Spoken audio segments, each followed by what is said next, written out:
Very good. Thank you very much for the May 12th, 2025 meeting of the Mason County Planning Advisory Commission. So if we could have roll call, please. Will Harris, I am here. Jeff Perry, Here. Mike Hill, Here. Randy Lewis, Oh, Bob Wilkerson. here. All right. So we have an agenda in front of us, gentlemen. Is there anything that we need to add, subtract, or change on the agenda? I'll make a motion to approve the agenda. All in favor? Aye. Agenda is approved. Any commissioners have a conflict of interest over the subject matter for this evening's meeting? Nope. No. Next meeting is 7 days from today at the same place. And committee staff updates. No, I was just gonna mention about the schedule real quick, so. And I have Loretta too, if she has any changes. So transportation, I believe you guys are gonna look at some progress slides on Wednesday, is that correct? No, It sounds like. June, so you know. So I. Right. Transportation chapter in June, and I guess you need more updates on what works. Transportation in June for tip. For a tip. Okay. So the full draft comp plan will most likely not until July. This tip cap typically meets the second Wednesday, so. Oh, any comments they have, potentially we could see something on the third Monday, but that sure doesn't get, there's no modification time in there, so however you want to do that, so. Yeah.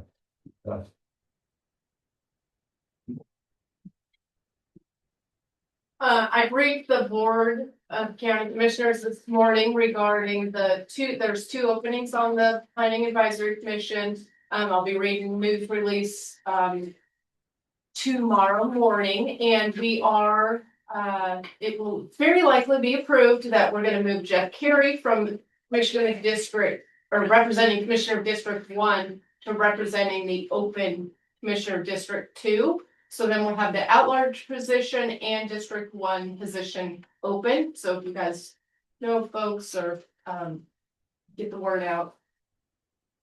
And then the other thing I wanted to just bring up that both members of the public and some of the planning advisory members have wanted to go back to the public works facilities, and we did seriously consider that.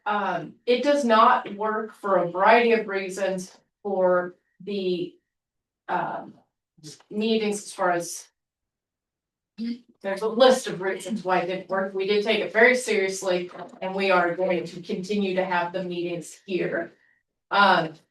With that said, we do have the ability, when we knew tonight would be a large turnout, but we do have, there's a TV facility out there that we can, show the meeting if there's an overflow. And then, tonight I'm not anticipating it, but if we have a larger crowd, we just want to let folks, try to keep those conversations, out in the hall with the door shut, and just try to keep noise down to a minimum so that the folks who are zooming in can hear better than they are currently. And that's all I have. Commissioners, Randy, got anything for the group? No. Time for me. A couple things on my end. The movement of Jeff Carey from representing District 1 to District 2 is a movement of where he now lives in the county. We also had a resignation from the PAC in the last 30 days. Mr. Carey Mr. Brad Carlberg resigned, so we thank him for his service. And those are the two openings that staff will be looking for volunteers to fill. With regards to the facility here, we did try the public works as Kel discussed. Prior to that, we also discussed the idea of using, broadcasting the meeting in the room if we have more than 40 people, and having those over 40 out in front so they can see the meeting. And then what we will do is, if we should ever get in that position, what I'll work to facilitate is to have about 39, 38 people in the room. And then if anyone out front wants to provide a public comment, we'll bring them in so they can make that public comment in person. And then we'll have them leave the room and maintain the safety of everybody in that manner. So this is a couple of ways that we're trying to be responsive. You'll also notice on the table up here, the circular mic is still there, but we've also added the smaller mics to try and increase the ability of the people in Zoom space to be able to hear us, because these mics adjust depending upon who's talking to the tone and strength of their voice, and sometimes there's a delay. But with multiple up here, we feel like we can better, and we'll try it out. Mariah has it covered. Well, she's been doing a great job for us and for the county. And so we're gonna go ahead and work that. And okay. Do we have an update as far as we've looked at a couple draft elements? I'm thinking housing in particular. When do we expect to see a draft housing element come back? With the full draft. With a full draft, okay, thank you. All right.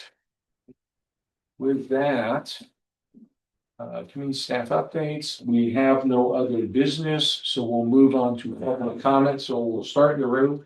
So this is public comment for elements not on the discussion tonight, so things not associated with facilities and utilities.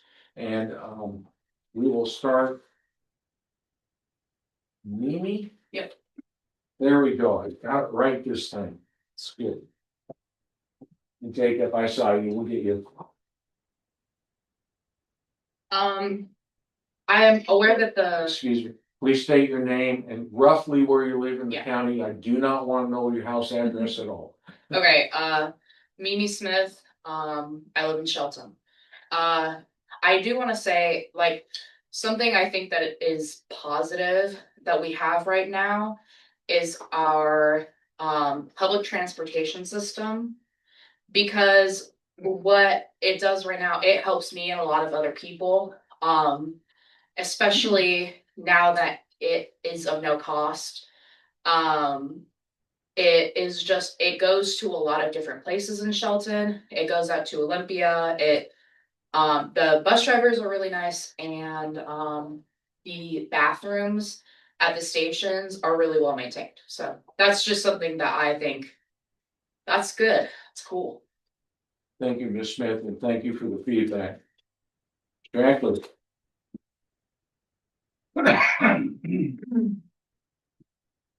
Jacob Ackley or Acadia area. First off, thank you for clearing up the public works thing. I understand that it's probably very difficult on the staff to go out there, and it was relative, it wasn't a long drive, but it was definitely, there was definitely not a lot of parking, for example. And thank you for clearing that up.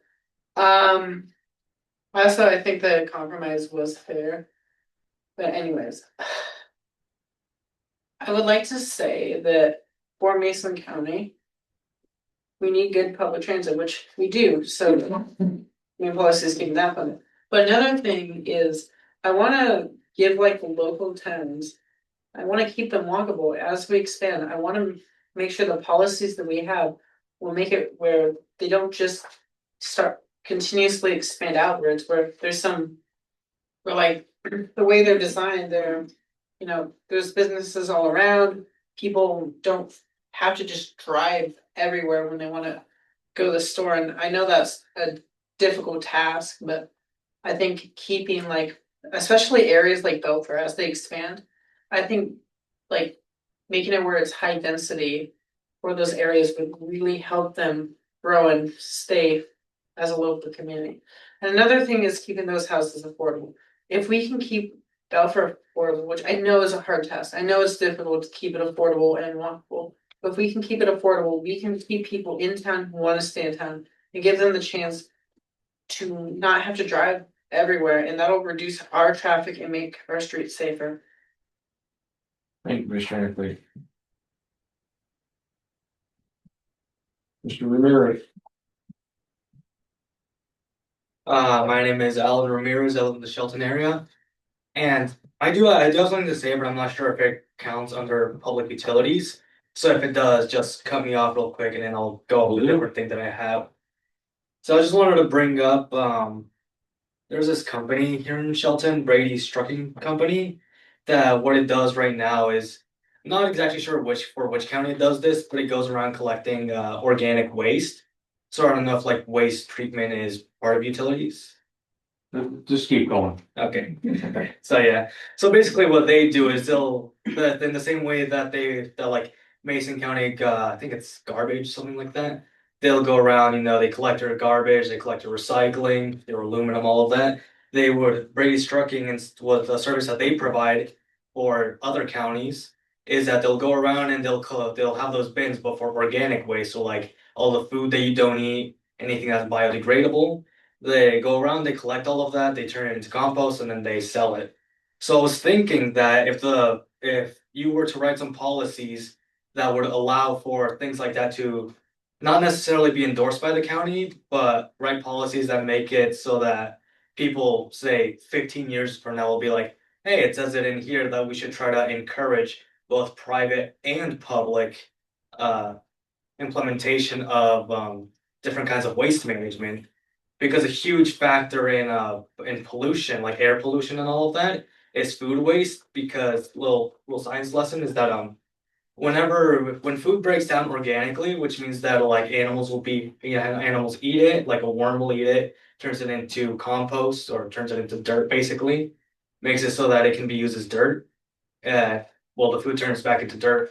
But if you have food in a very anaerobic, in a place that doesn't have anything organic going on, it instead decomposes chemically and turns into methane, which is, first off, smells kind of bad, and also it's a lot worse than carbon dioxide. It's a lot more powerful than it. So I think if the county were to write very flexible policies that allow for both public and private implementation of waste management, or even other kinds of utilities, I think that would be a very good next step.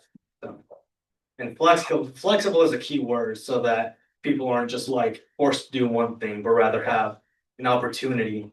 If the county doesn't have enough money, they can, I don't know, allow for private companies to take it over. If the private sector doesn't want to cover it, but the county somehow has a surplus of money, they can invest in that. So All right, thank you, Mr. comment. Ramirez. Mr. Morrell. I'm Peggy Morrell. I live in Union, Washington, Union. So last month after the PAC meeting, when I was walking back to my car with a friend, he said to me, these meetings are bone crushingly boring. But he said, it's important. And what I took that to mean is it's important for the public to show up, not just to give public comment, but also to witness the process. That's what's important. I know that in Jefferson County, their planning commission has been driving around the county to different community centers, taking direct input from the public to put into their vision statement. I also know that in Olympia, Lacey, and Tumwater, who are collaborating on their comp plan update with Thurston County, that they have 4 goals for their comp plan update. The first one is that it be readable and understandable to anybody in the public. The second one is that the priorities of the people are reflected in the plan. But here in Mason County, we have a remarkable asset too when it comes to public comment. And it's the consistent, thoughtful, forward-focused input provided every month by the Cedar stewards. Here's just one reason why their input has been so important. When they so generously and fearlessly share their personal experience of being a young person living in Mason County, what I hear are the impacts of decisions that have already been made. Decisions in rooms just like these in Mason County. And some of the things that I heard and took a note of is how important efficient, connected transportation is for students trying to get to school, find jobs, get to jobs on time. Why stable internet connections in all areas of the county are so important when trying to do homework. And many stories about the challenges of finding affordable, safe housing and the consequences to these students and their families. when it's not available. These are all outcomes of decisions that have been made or not made in the past about how we're going to grow for the next 10 years. And because we've had the benefit of these voices for over a year now, your responsibility is to make sure their concerns are prioritized when you make your recommendations to the county commissioners. I recall one student asking you directly if you were listening to their comments, and you responded, yes, I write down everything I hear. If they choose and are able to remain in Mason County, the Cedar stewards will be living with the long-term consequences of today's decisions. They're the ones who will inherit these outcomes. Thank you. Thank you. And just as fact memory, I'll just say real quick, the other thing I would add to that is the ability to find a job if you're you. And there's a lot of challenges with that. I talked with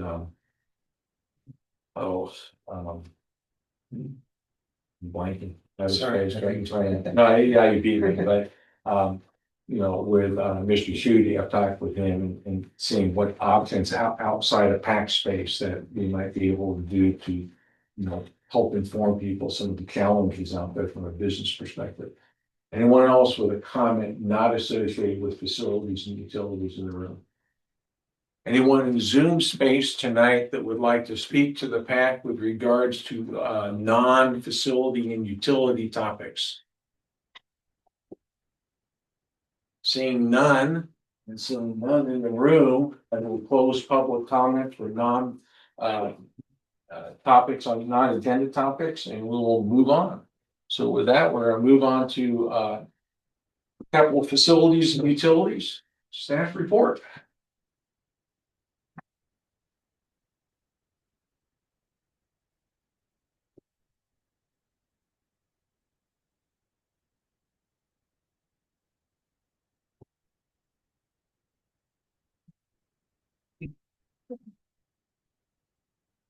So tonight, I'm just gonna go over some of the requirements, from GMA that we are, going to meet within our capital facilities and utilities chapter.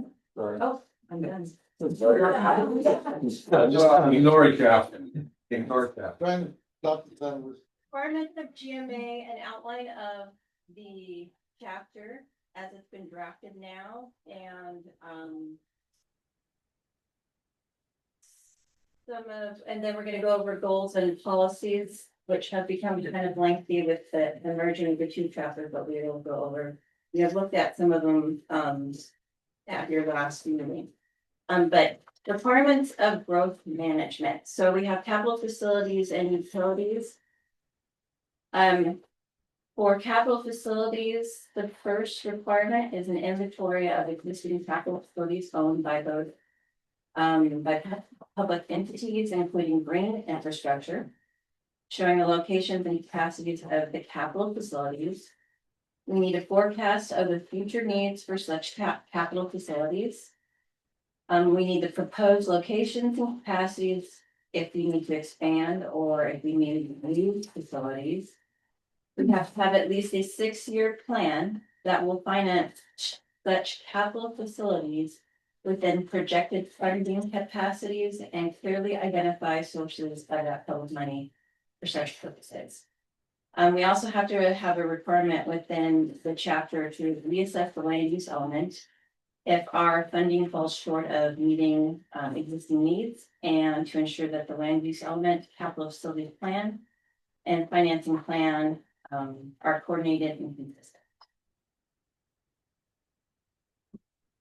And then for the utilities requirement, we also have to have an inventory and the general location of all existing proposed facilities, a description of their current capacity and their expected future capacity, and identification of all public entities that own the utility systems.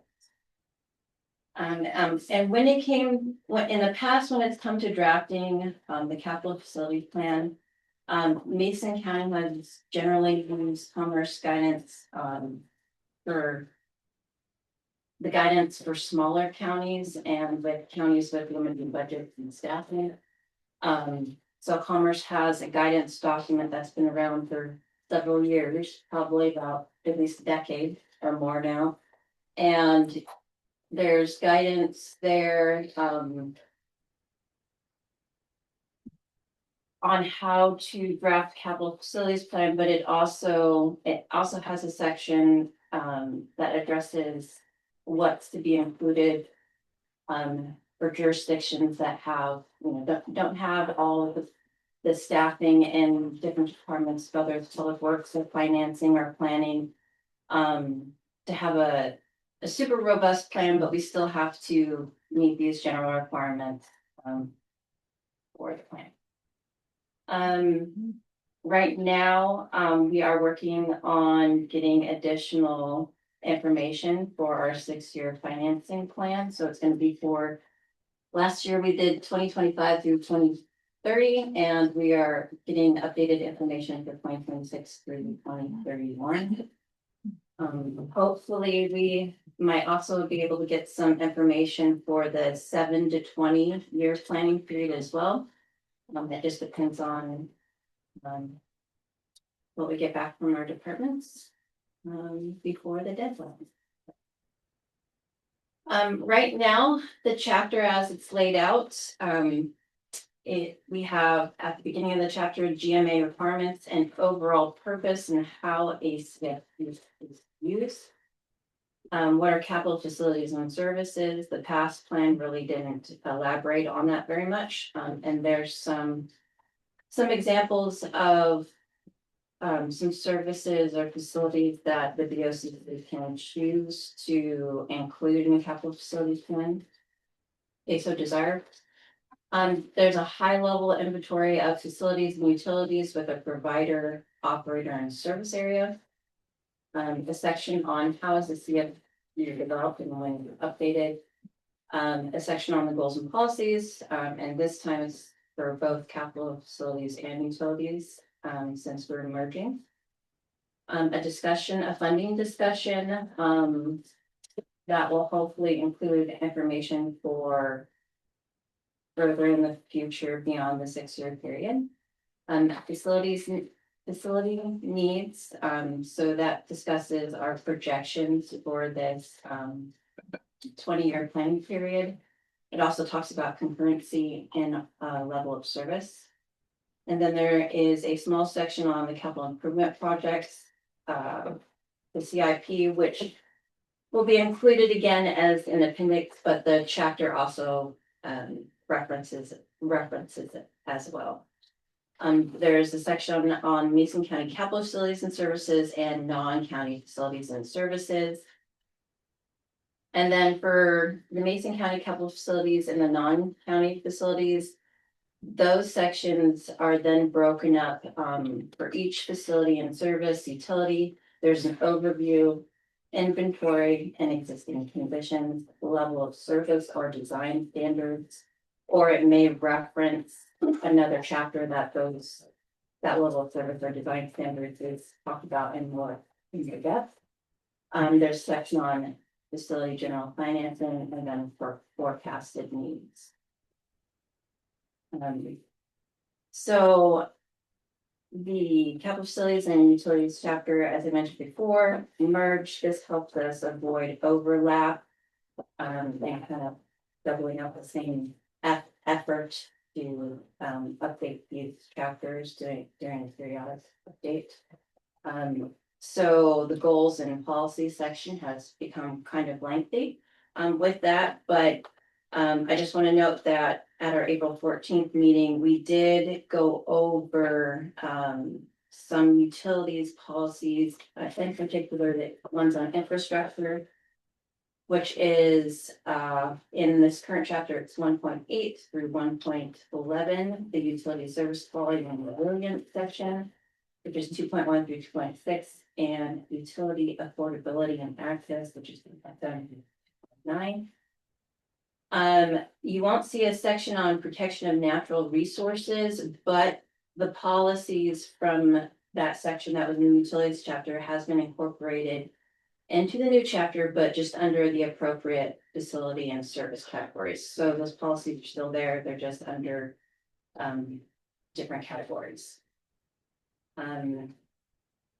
So new sections that we have are ones on land use and concurrency, finance, essential public facilities, wastewater sanitary sewer, water supply, admin services, police and criminal justice, stormwater and habitat improvement, and solid waste. And then, like I mentioned before, we're starting the new capital improvement program process, gathering updates from departments and hopefully get some information into the 27 to 20 year range as well. I'm also waiting on some requested information for our criminal justice section, so regarding the courts and sheriff's office and jail facilities. In addition, we have additional background infos, like I mentioned before, such as why we need the capital facilities plan and what are additional facilities that could be discussed in the future in the chapters. If the BOCC desires, we have additional inventory of non-county facilities as well, serving the smaller areas of community, as well as documenting the capacity needs information from our fire districts and school districts. And some of that information is more detailed than others because of I got responses from some districts and not anything from some. So some don't have as much administrative help to answer all the questions, but I have tried since about 2021, 2022. I've been in contact with several of the districts trying to make sure what information I have now is the most up to date. So, and their section is at pretty much almost the end of that chapter. So for tonight, any questions that the PAC may have, and my suggestion is to focus on the policies and goals that we did not previously talk about at our big program. So I'm going to turn it over to PAC. Thank you, Marissa. Mike, any questions? No. Bob? Questions? Well, since I'm retired, I have a lot of time, but I do have other things besides this. And I was thinking the other day, once we received this stuff, going through it, and I was getting more frustrated as I read through. Thinking back how we should have had this a while back. Our consultant is late. It's crunch time. We're getting a lot of the stuff all at one time. And I was starting to get more than just frustrated. I'm getting a little mad. Looking at the climate element workbook PDF thingy. I know it's, Yeah. I'm getting there. Okay. It struck me as strange that whoever did that was not consistent. And, one part of it says 0.06 sea level rise, another point, or it was 0.9, basically 9 inches sea level rise. And another part it said 1.6, there was no consistency. Then another part talked about, well, CPAT's gonna put that in there. And then on wildfires, I read through that and said, oh, but there's no impact on agriculture. And it's like, what? And now I'm looking at all this stuff, thinking back, and I'm seeing inconsistencies. When I look at it, chapter 9, I'm getting on skew. Thank you. Telecommunication, where's Comcast? They got everybody else but them. And as for the water part, where's water district number or PUD number 1? It's like, where the heck is this stuff? And I kept reading and just getting more frustrated. And I understand it's crunch time. I understand issues, manpower, whatever, but we're here to review and try to put together something that makes sense. The public will like to make sense, and it's difficult. And I recognize you guys' problem too. You're an army of one. or however many, and da da da da, you have jobs to do. But what would happen if the county is late? Is the Department of Commerce gonna smite us with lightning bolts? Because I really can't, I don't feel good about what we're been doing. I really don't. And it's frustrating. I want to be part of something that's good. I want to be part of something that people like and they respect.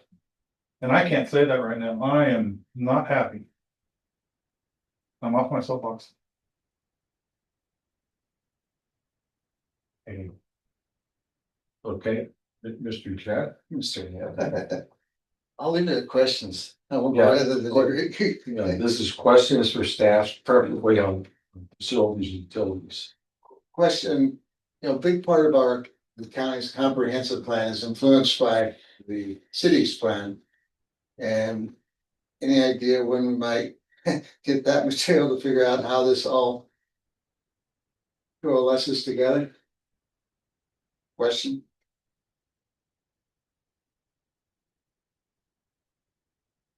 You want, I mean, if you have no idea. You're not looking at. I'm not, I'm looking this way. Yeah, you're looking at this, I'm looking back at staff to address that.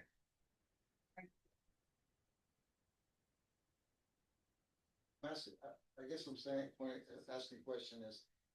A big chunk of like capital facilities is, especially with the Shelton UGA that's county, is impacted by what, the cities do. Do we know they're aligned? And, one of the things we're trying to do is make these plans align, be concurrent with each other and what have you, and at this point, I have no idea where we are. Anybody talking with the city of Shelton on the same subject for the same comp plan? well, our consultant is also the consultant for the city of Shelton. No, there's your answer, Joe. Maybe. Yeah, Let me add to that, so I've attended 2 city of Shelton meetings, I have said nothing.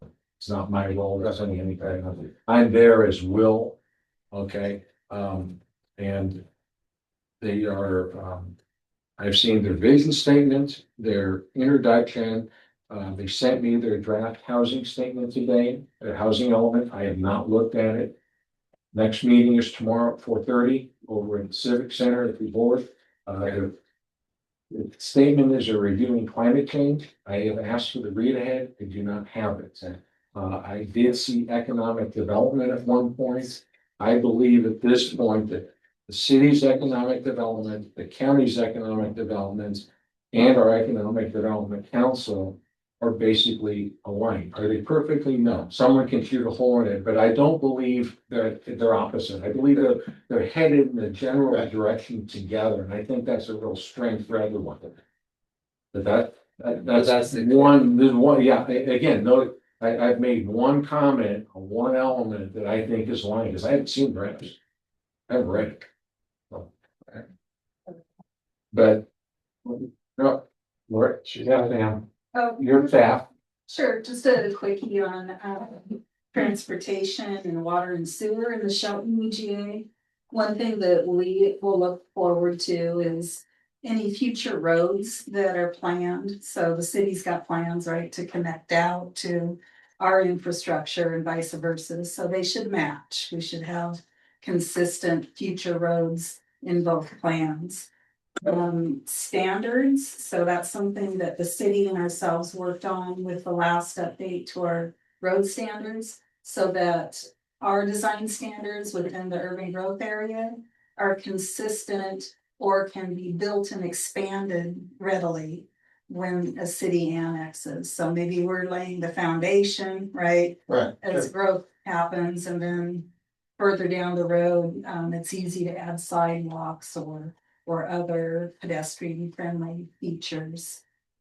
So there's that going on. And then in terms of water and sewer, same thing, our rights of way, we think about accommodating future utility extensions out into the urban growth area.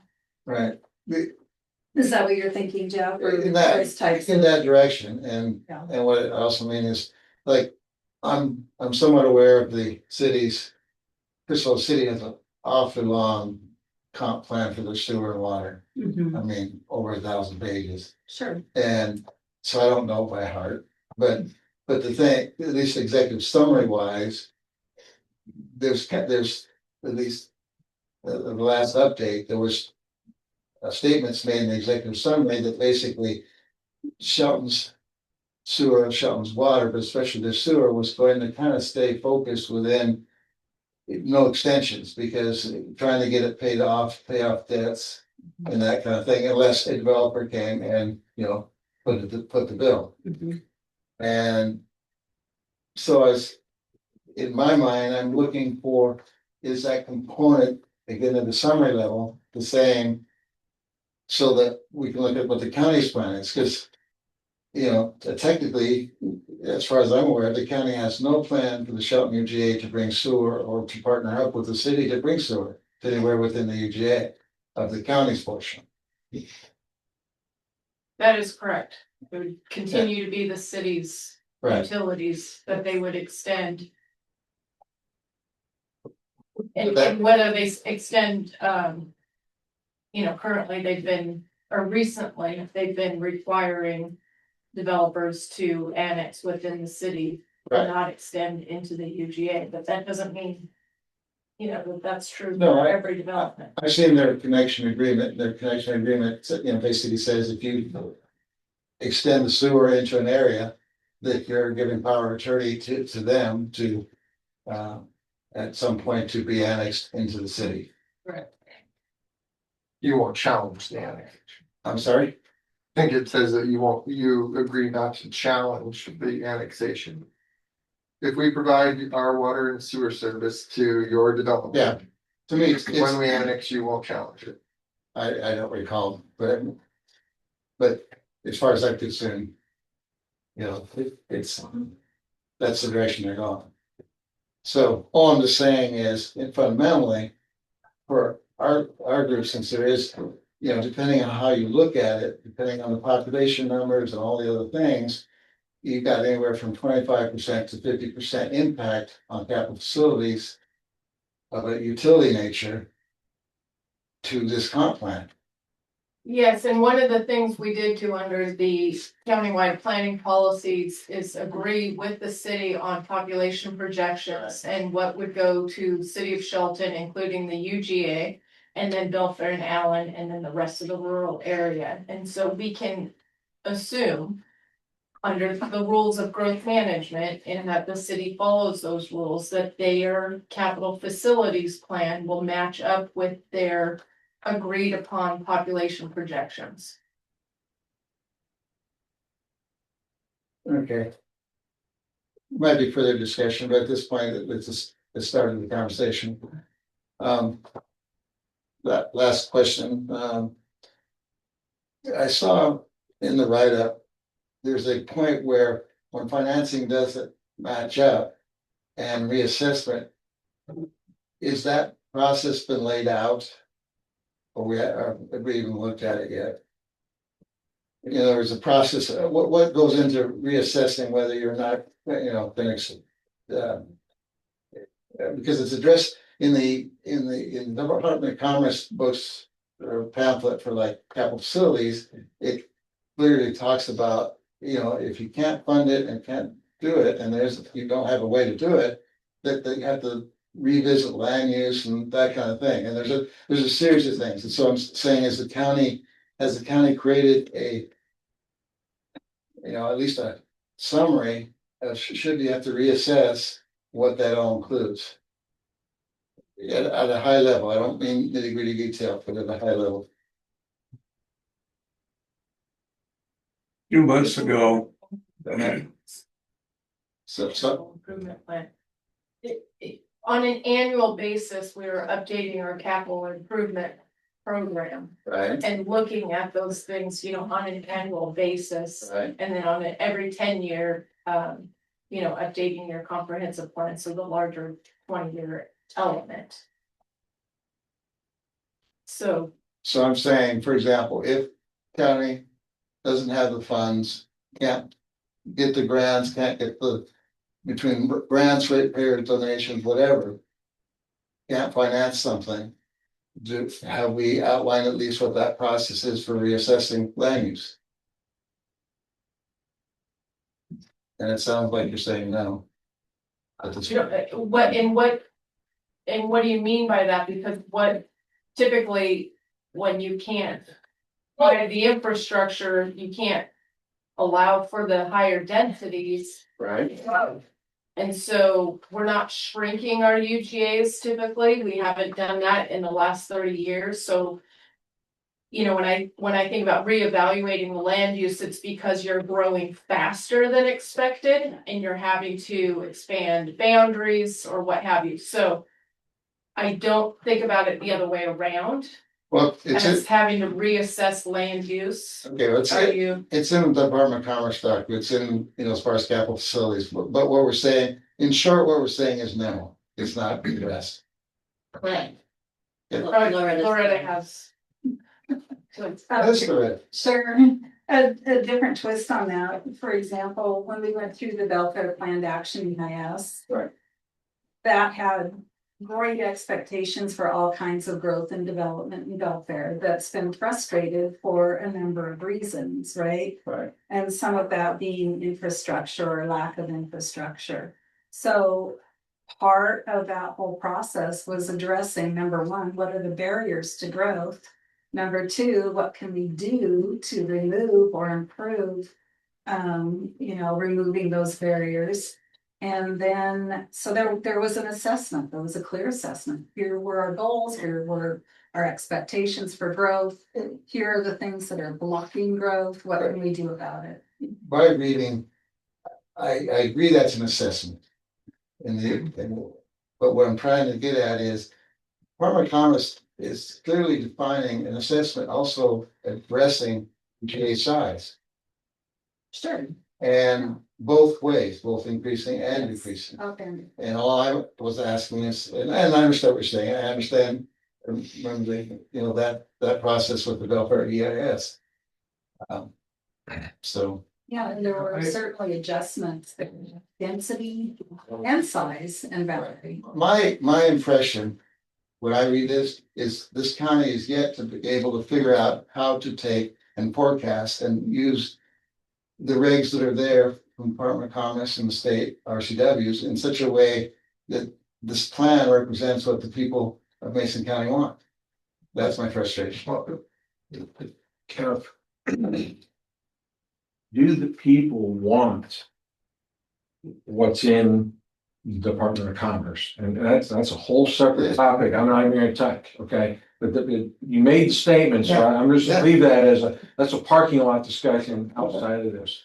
But I guess I'm thinking, from this perspective of, is the UGA too big or too small? Correct. Is sort of where you're dragging at, and not driven by need, but driven by the ability to finance infrastructure.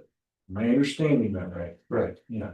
Okay, so when I think about that, I would say step one is exactly what was reviewed, exactly what staff and contractors and the public has commented on with regards to land use. And there's a go-do and a deliverable due back to the county that says, here's all the different land we have in the UGAs. This is how it's zoned. This is what can be built. And how does that satisfy, first and foremost, a housing need by economic division? We have those numbers approved by our board of commissioners. So once we have that, we can say, how does housing work? And then with that, then we can start to try and get a picture of maybe what business looks like. That's a whole separate piece that we haven't even touched on how that. Right, I'm not even touching. But just on the housing piece, so first we have to ask, are our UGAs appropriately sized to handle the projected growth? And then now let's say we're 5 years down the road and that growth is double the plan or half the plan. Right. So some of this, we get smaller, we get larger, depends on what really happens. So that's down the road. But the other topic in here that is, circulated for the last year with no clear decision. We saw it throughout legislation down in Olympia is, who pays for infrastructure? Is that a developer or does the public pay for it? And we have seen discussions even in this county, and we have different examples in this county Or in one case, it was the public through the county, in this case, paying for something. In other cases, it was a private development. I'm sure you're reading my mind. I don't want to get into the actual examples here, but I know you're reading my mind. And so you sit back and you say, so when we start to talk about some of this stuff, it's like, well, do we have enough to expand the blank utility into this UGA area? Well, when I say we, I mean the county. Yeah, I understand. Okay, Yeah. not us as citizens, but the county as The greater we. as a body, and that's a decision for the board of commissioners and the public input and many others down the road.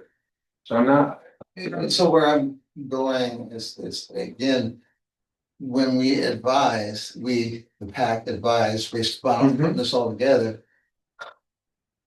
Can I truthfully advise the board to adopt this? Answer, as it sits, no. okay, Sure, it's period. so I'm Financially. I mean, I don't wanna get into the nitty gritty, but I mean, I'm running into crap all the way through this thing again, and I know we've been through this once before. Yeah. And I don't wanna go down that path again. Well, let me jump in and see if, let me go through a couple questions I have and see if I can put, and I think ultimately, folks, I think our goal is trying to put some structure around this as to if there has to be minimums, because I agree with you, I think there's some gaps today. Yeah. But what minimums would be required to where we could turn around and thoughtfully say, county, and that's the public, that's the staff, that's our elected officials. We believe, this is some basics that if we work towards, and no, we're not gonna have everything. So, so let me jump in with a couple of questions. So one is, does county anticipate growth in the staff? And I'm assuming you do, but when I reviewed this, I didn't see any growth of staff and therefore no growth in space required for the county. So are we assuming that any growth in staff is going to be absorbed within the existing space, or do we not expect growth in staff? Or Or saying growth from staff would be absorbed within the existing space. and do you foresee staff increase in commensurate with population? So if we have do you see staff growing smaller than population, or how is smaller? Okay, thank you. You'll need economies of scale with the growth rate. Yeah. With existing staff, growth doesn't mean you add staff, because you'll achieve economies of scale. Yep, they're gonna have to replace the ones that leave. Oh, yeah, turnover. Right, but basically, if we grow 10% in the population, Right. we may overall see only a 5% growth in total county staff. And these are totally fictitious numbers. Okay, great. Thank you, Mark. But that's not like, all you're saying is that's really not addressed in the whole. No, it's not addressed, but it answers the question, because again, where I'm gonna take this, I think we can. If we sit back and we say, our focus is to sit back and say, can we adequately provide the housing? So it's a function of, do we have things properly zoned? Do we have enough space properly zoned for the types of housing? Again, primarily in the UG, rural. We've been to that. That's right, but that needs to be validated, so, okay, so step two then is, all the utilities, are they adequate? So I'll just pick on Allen, is there adequate water supply for where the houses are from those systems that supply those houses? Is there electrical? Is there ways to address and handle sewage? Is there internet? Is there natural gas? Okay, do we have roads? Do we have those basic hard infrastructure pieces? Okay, right now, we don't have that answer. I have answers. You may have answers, but we don't have it in the draft, No, I okay? agree. And then ultimately, overarching on top of all of that are the much broader services that largely we don't control. Right, sure. Schools. Fire protection. Okay, I mean, those are the two big ones in ports, well, ports, but I'm just looking at the county on two big things. Let's take care of our kids. Let's make sure we can put out fires and have EMS. County doesn't own that. No. Okay, and in both cases, there's a lot of players. Okay, and that's one of the things that Marissa has talked about that she has been working on for the past 4 years with some degree of success and some degree of challenges, and she continues to work it. But if we can frame this to say, hey, if our big pieces are to say, do we have the space? Can we provide, can the utilities be provided by said services? Okay. Schools, fire, some of the other smaller things, and I'm not trying to make schools and fire small, that's a huge issue, okay? But our focus, as in the county, is really, we're focusing on providing the ability to build homes, and that includes the utility basis. And maybe that's the primary focus we try and drive this element towards ultimately. So that's my thinking, but let me jump on to a couple more questions. We had to get out to, do you have anything? Yeah, I do, but I can wait till. Okay, but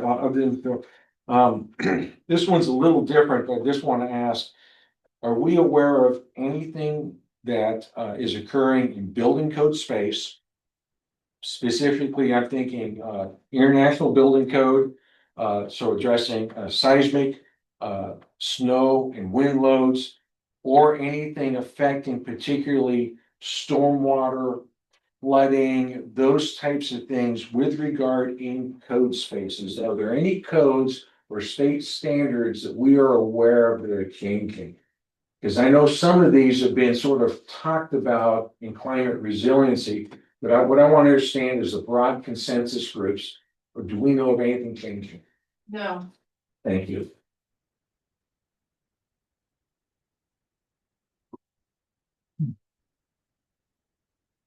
Oh, yes, Chair. The direction up to this point, I've heard that we are focusing to meet minimum requirements. You know, we are not to be, there'll be areas where we probably exceed a few things, but overall, we aren't looking to exceed major elements of GMA, but we are to meet the minimums. I'm assuming that's the direction that we've heard from the county, and that has not changed, correct? correct. Thank you.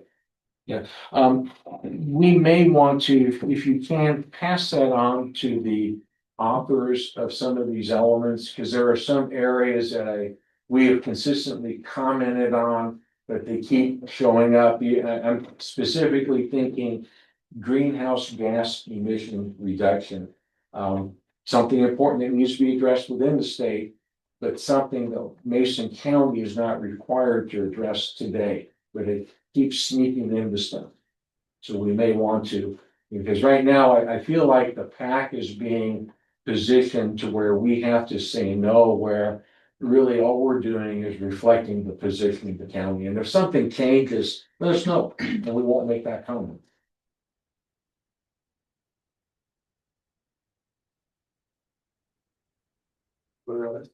I just have a quickie question. Yeah, you bet. Along those lines, well, if the county is already implementing actions that help with greenhouse gas reduction, do we want to take credit for that in the comp plan and identify that? I'm going to guess yes, but that's a decision for the county people also. Yeah. If we're already Because I doing think there's something, things yeah. that we are doing Yeah. that, would get us We're mindful. street cred on that. Yes. We could include that, Yeah. so just a question, I guess. I would assume we would want to take credit, but we would, my understanding is we don't want to be adding additional stuff at this time. I think, sort of as Jeff commented, the requirements alone can be a little daunting from a fiscal perspective. Oh, absolutely. Yeah, and I'm more worried about meeting the minimums right now than going forward. Not that the other isn't important, but we can't get to the minimums. I don't know how we get to the rest.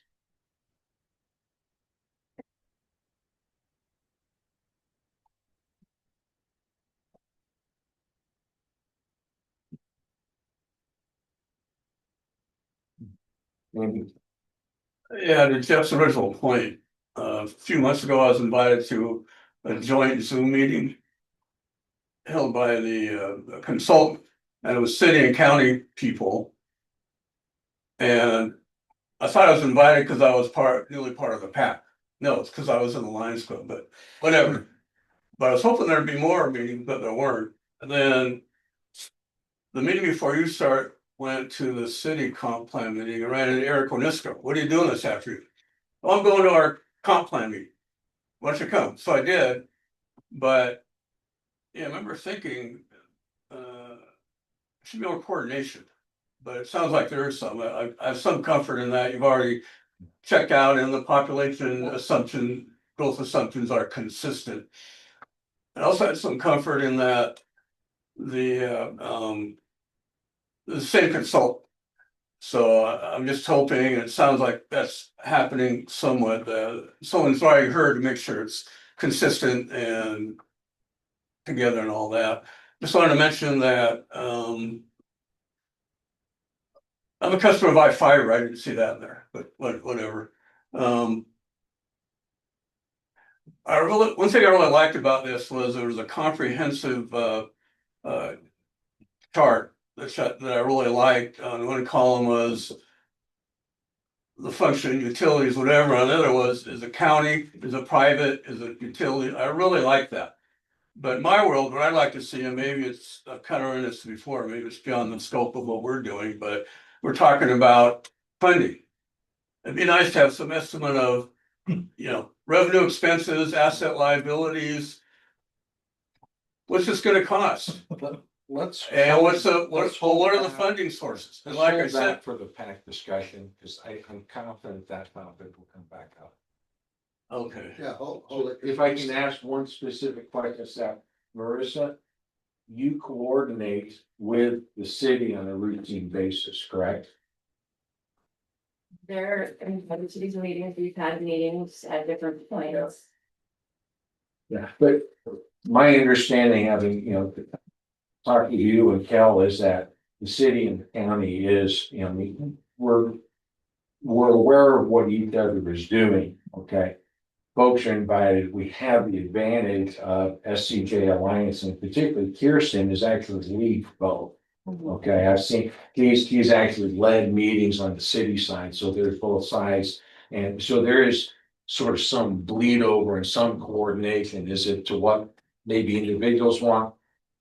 Staff is happy, I'm happy. Yeah, in terms of the comprehensive plan updating, the city and the county have coordinated on the countywide planning policies. That includes, among other things, the population projections, and it did early on, the city and county looked at the Shelton urban growth area. And ultimately, we decided to keep the UGA boundary as is. With the assumption that we have adequate space appropriately zoned, Yes. and we'll verify that.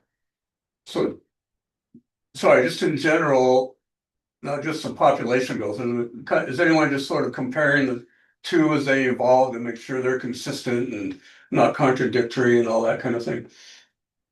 Is that something like that going on?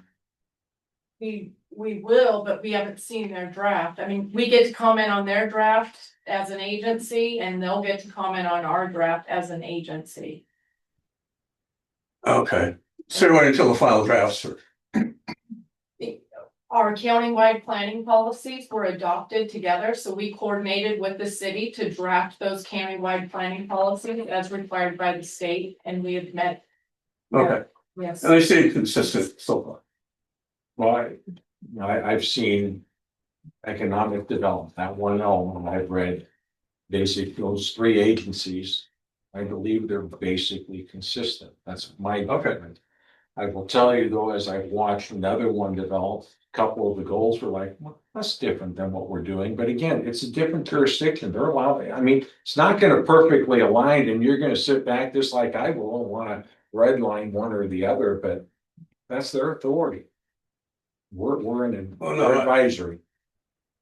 They do what they want. Yeah. But So do we. They're saying the same thing on that side. yeah. As far as annexation goes. If I was hearing right, it's like there's some kind of deal somewhere. We're gonna put the whatever utility in this area, but it has to be annexed in. My understanding is you need permission of the people in that area to be annexed before you can do that. Is that?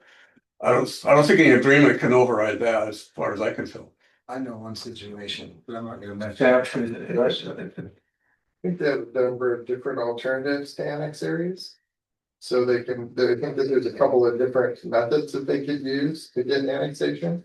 What we were referring to is where you have if you have a developer that is, oh, I call it the Spices neighborhood. There's one that just was recently, added to the city of Shelton where they extended their MTT water sewer service out there. So when they agreed to extend their service, they made an agreement with the developer saying that if we provide you with water and sewer service, you will not contest when this section is annexed to the city.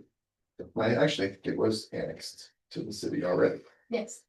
But that was because the developer was the owner of the Correct. property. Yeah. Which is what makes it a lot easier, right, Randy? So we've got, if I've got an individual developing 145 homes Yeah. in a specific area, and that individual owns all 145 of those homes, and they say, I promise I'm not gonna. Right. No, I get all that. But as an example, for a neighborhood that's got existing homes of maybe 145 homes already, you have to get the approval of every, 50 or 60%, whatever the method is of that group. Yep. Okay, thank you. I'm good. I have one last question. One last question for staff. Throughout the comp plan, we always keep referencing, whether it's population or other, the things of that nature.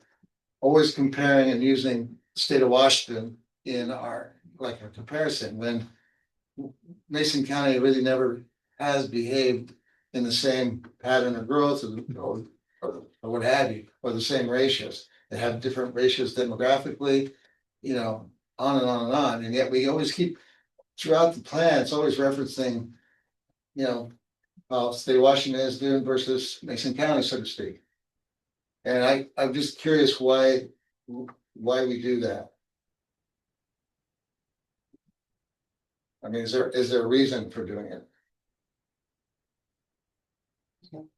Like we'll show population growth over a number of years, but we'll always keep referencing the state of Washington, whether it's employment, whether it's population, whether it's, I can't remember what else, other things, but in that nature, I think even in the housing element, we're comparing always to state of Washington, which is, at least in the last 30, 40, 50 years, they don't seem to be in the same synchronized that way. They don't grow the same in those different, the different attributes that are being charted.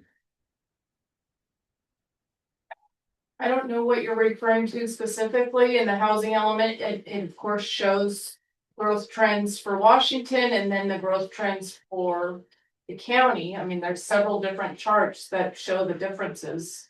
So I don't know. But I mean, is there a reason why we do that? I mean, because they're not germane. Are you recommending that we not reference Washington growth, that simply state Mason County, or that we use some other, maybe we compare to Jefferson County for whatever reason? It would seem like at least at the county level, if it's a county thing, it'd be a comparison to another county. If even that's germane to the process of planning. As far as these charts, different charts, there sounds like there is none. So, okay, got the answer. Okay. Good. Nothing else here. Let's go ahead and open this up for public comment with regards to facilities and utilities. Mr. Ackley. First thing I'm gonna say, is recycling considered a utility by this plan? This one. Recycling. But, so staff, can you address that? There you go. Okay, Hi, I'm Jacob Ackley, Arcadia. And I'm gonna say that I've noticed that there's no glass recycling at my house, which means that we have to throw away a lot of glass bottles. And I feel this is quite wasteful, and I'd like to know if there's anything I could do about it. Or if you could put a policy, in. Like I think you could put a policy in to make it where we can help, make glass recycling a thing, or, if possible, if you can't like collect it yourself, put a policy in to help make glass recycling come over the next 20 years or later. I can help answer that Well, question. If we can, hold, Another go thing- through the comment, and then we're gonna discuss. Yes, policy. you were talking about how you were looking at the city, and I actually have an email here from Kirsty Pearson from the SCG Alliance. And I was able to get on their email list at one of the city meetings, and if you ask Jay, I think you should be able to get on. Basically, to summarize this email, there's gonna be a presentation at the next meeting. It's a long email, I haven't had a chance Is to. this associated with facilities and utilities? This is facilities and utilities topic 30. It's related in the sense that I'm telling you, I have this email and that you could get on this email for the future to see what the city is doing. Okay. And I just would recommend, I would recommend asking them because like if possible, I know that that might be difficult because the meetings can be hard to speak of in. Yeah. But the glass recycling, anything else we need to say about that? Actually, I'd like to hear what Bob has. Well, let's get through the public comment period. So thank you, Mr. Ackley. Ms. Smith.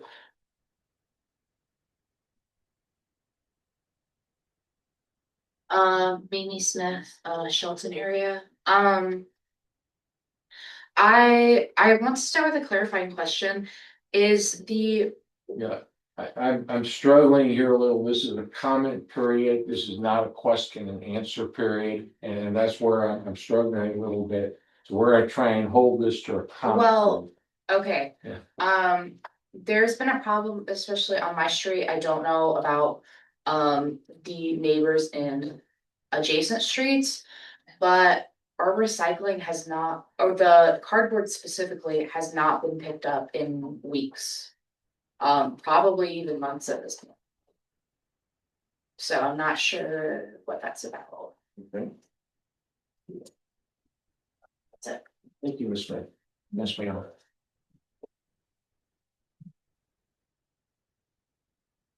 Linda Links, I'm on Lynch Road. This probably isn't really a big deal, but at I think it was April 14th meeting, I commented on something in the draft about waste. And I looked at the packet today, and it's even worse. It got changed a tiny bit, but it's still totally wrong. Solid waste, sewage. Solid waste. That's what I do. I'm Just on- want to make sure I got the right waste. Committee, Solid Waste Advisory Committee. And so I went, I read a lot of it, but I went right to that. And so it's on page 20, number 9.6.3. It says that we send our solid waste to Roosevelt, Washington. We don't. I commented on that on April 14th. We send it to Castle Rock. It also said we send it by rail. No, we send it by diesel truck, which make 160-mile round trip 8 or 9 times a day, carrying 27 tons per truck. Not on train. This diesel trucks going up and down I-5. So,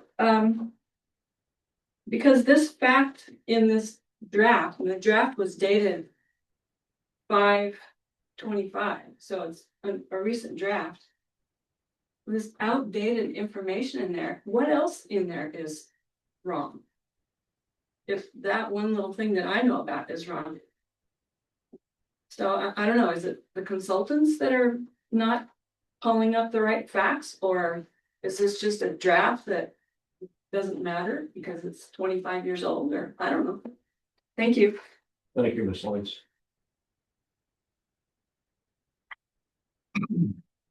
Anyone else in the room that wants to? Sure, there is. My name is Alan Ramirez, I live in Shelton. I guess just to add on to what Jacob was saying and a little bit of what Mimi was saying, it's just kind of like, I think that the county should right now, since you guys can, and this is what this meeting is very specifically about, try to like write in some policies, not saying that you are going to expand public utilities, but rather that writing policies so that you can expand public utilities in the future. So that once again, you're not like forcing the county to grow, but rather just allowing it to grow.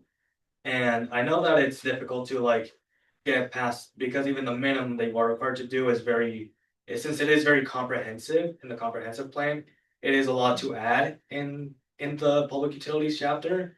But I think that if possible, the PAC should strive to not only meet those requirements, but also to still the right word here, to surpass those requirements. Obviously, it's very difficult to do. I know that whenever you it's very difficult to even get like the minimum done. But I think that it should be strived for so that even if so that the process is a lot more comprehensive. And who knows, maybe we'll end up with the best comprehensive plan of all time for Mason County. We'll have unlimited growth, unlimited capital facilities, who knows? Not very possible, but if we strive high while not being blinded by the far future, still staying grounded and making sure that we do get the minimum requirements done first. I think it's very important that the county tries to exceed expectations, and just in general trying to expand public utilities as much as possible, so that the county is very strong in being able to deal with just like bare minimum, like having clean neighborhoods where garbage isn't being, or like things like recycling, where those things that aren't addressed, maybe that has something to do specifically with this one company that does it, or maybe the county could implement policies that make it so that things like that are less likely to happen. A policy in there that maybe says that the county will try to support those kinds of public utilities to its best ability. So I think that adding those kinds of lines of like the county will help to its best ability will ensure that in the future the county is able to help the community without forcing itself to have to reduce its all of its plans. I just think in general adding those things allow for flexibility. Flexibility. Thank you. Glad to be flexible. I got a report. Anyone else in the room have comments on utilities or facilities? Seeing no hands, anyone in Zoom space with comments on utilities or facilities element, the draft or the PAC? Seeing none. If I may, Mr. Chair, I would like to Go answer ahead. Jacob's question about glass. Go ahead. 4 years ago, Mason Garbage, a for-profit corporation, decided they were not going to recycle glass of any kind because it was not profitable for them. And they directed that everybody that's a customer of theirs is to put said glass into their garbage and take it up in a garbage bin, and they pick it up on your pickup day. On the other hand, they also pointed out you could go to certain places in Olympia that would take out glass recycling.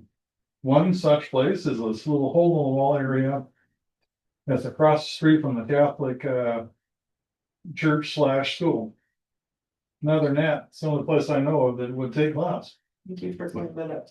And, they're only, I would say this, the company is not gonna do anything unless it makes profit.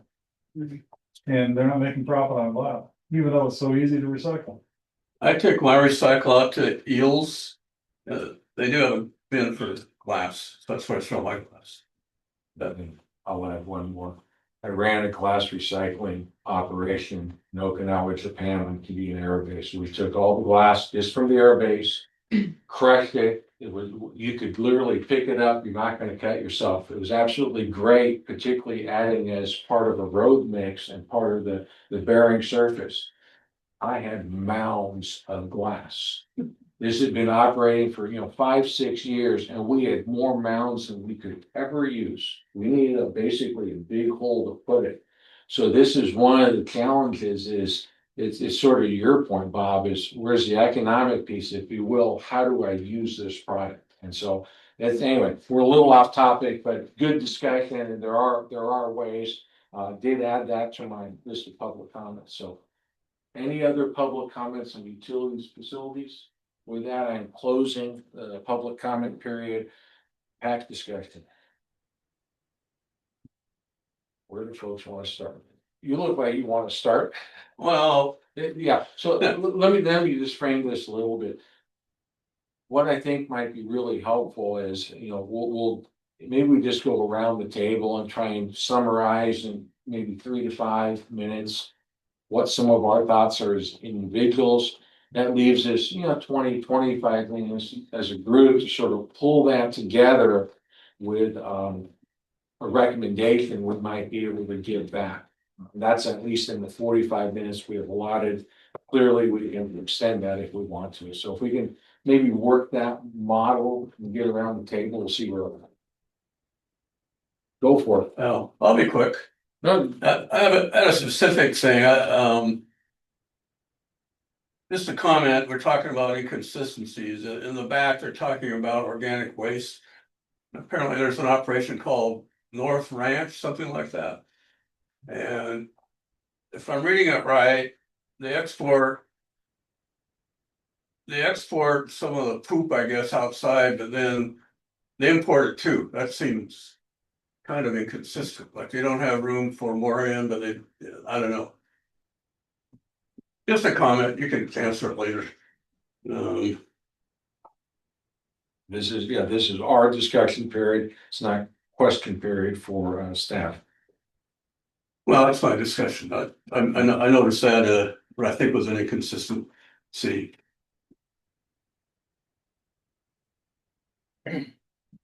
But you asked me to defer this till discussion, which is, I really liked we like to compare, I really. What I've been struggling with all along is there some kind of consistent. Bring up the draft package, it's about the 4th page. High level comprehensive list that kind of lets everything hang together, which is why I really like this is all the utilities, here's who controls the utilities, but in my world, and maybe it's beyond the scope of what we're doing. But personally, I would like to see what's the cost of what's the cost of their infrastructure, whoever owns it, and what's the revenue? And can we put numbers to that? I don't know. I think that in investigating that, I think that would give us deeper understanding of what's really going on. That's all I have to say. One challenge we're gonna have, if you're a for-profit company, you will not release those numbers. Those are company proprietary numbers, and for us, for the county to obtain that information will be very hard pressed for private entities. That's just. This is one of There are ways. but. Those ways better be legal if we're gonna obtain and then public and, and be very extensive. Well, it depends on how private it is. Yeah. Like, is it a stock company? Yeah. Whatever, they have to release certain It information. could be competitive sensitive or whatever now. Anything else? But I do think that would be useful. I mean, for me, it would. Okay. But maybe, Well, I'm not gonna get on my soapbox again, but I'm still not very happy with what I'm seeing and how long it's been taking, and are we gonna be smited by the lightning bolts from the Washington Department of Commerce that the county is late? I don't know. Are they gonna be unhappy with us and throw rocks? I don't know. But I want us to put out a good product. I want my name on something that I feel good about. And right now, I can't say that. I'm done. Mike, No, I don't have. Brad? Brad. Yeah. Now you know he's, now you know he's been talking to me. Well, They call Yeah. it Fred. yeah, mystery cat. It's okay, we call you Mr. Well, because Debbie's son is well also. Anyway, okay. So we start off the paragraph or the chapter pretty good. I mean, you're 9.1.1. States nice and clearly what we're gonna do. Basically, we're gonna get an inventory. And let me back up. I am not after the knight's eyebrow of getting this picture perfect. But I'd like to see the county, utility by utility, area by area, what the county controls, to begin to get this data in an executive summary form at least, so that we know. Let me put it this way, with what's presented here, I can't see how you can forecast, other than with population, just people and land. Whether you have the capacity or not to bring utilities into an area or not. I can't see it with the capital facilities, I can't see it with jails, I can't see it with a whole lot of things. I saw it with the, towards the end there with the south side schools, they need to expand, but they can't get the funds. And if there's just like this big jump they have to go over to get there. Then there's a little bit of confusion in my mind. I came across something, I think it was either in the regular meeting, the regular county commissioner meeting, or the briefing, where this oath of inventory. And so I'm thinking, okay, so in the oath of inventory, we say we have state welfare, we have $49 million plan. Forget whether I say that number is right or wrong as far as the value, for sake of argument on that issue. If we're saying we got this as far as the value, then where is that showing up inventory? To know you have that value, you have to know something about that infrastructure. If you know something about that infrastructure, you should be able to put something down in an executive summary that should get you to a point saying, hey, if we increase by 5,000 people in Belfair, we know it's this much water per household, it's this, the household is this size on average, it's this much. We're starting on the traffic counts, it's tedious, but it's not hard. It's in my mind, it's not a brain buster. And all I'm saying is, I can't for the life of me see how we, in this chapter, get to advising. I realize we're supposed to look at policies and goals and what have you. I'm having trouble knowing whether we have the right goals, because I don't know where we are with the infrastructure. Unless we just start with the general and then, okay, fine, then we need to have the, this much capacity for this type of growth. But again, it's not there. To me, goals also are measurable. I don't see how these goals are measurable.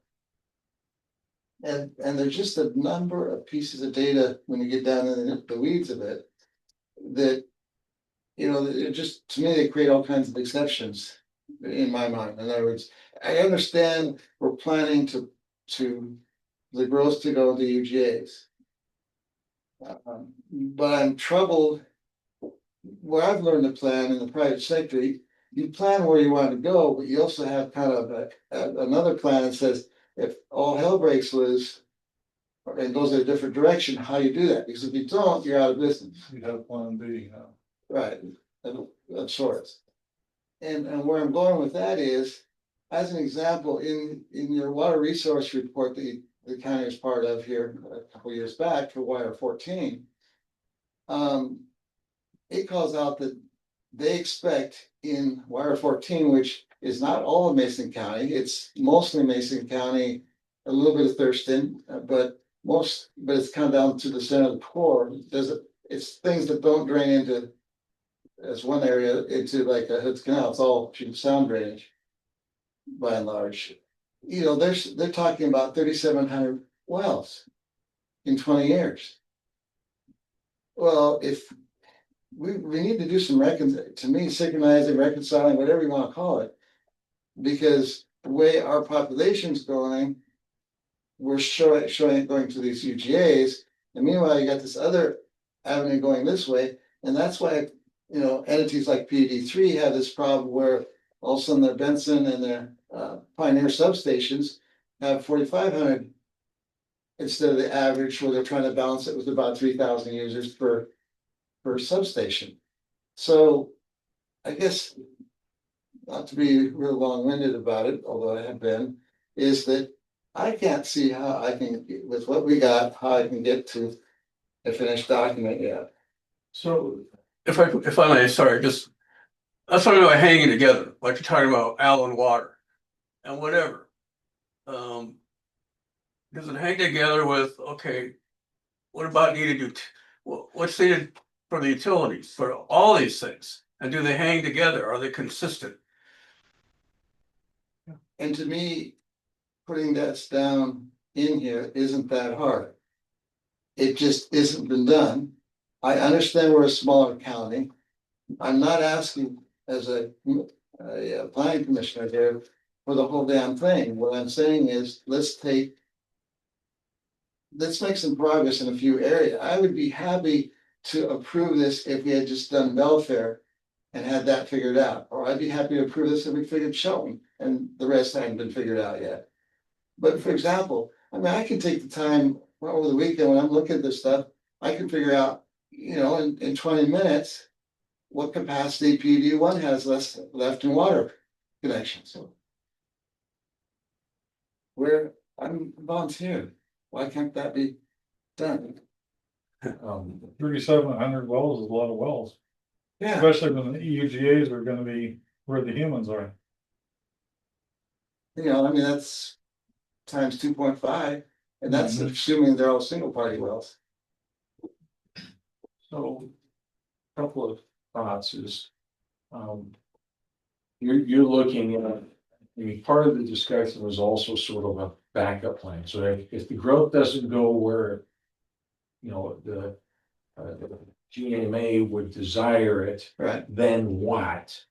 And then we have obviously this other water plant going, lots of, you know, private wells. Right. That seemingly would disconnect with, you know, UGA type growth, and why aren't all the plans aligned? You know, my 2 cents would be far more focused on simply the basics of,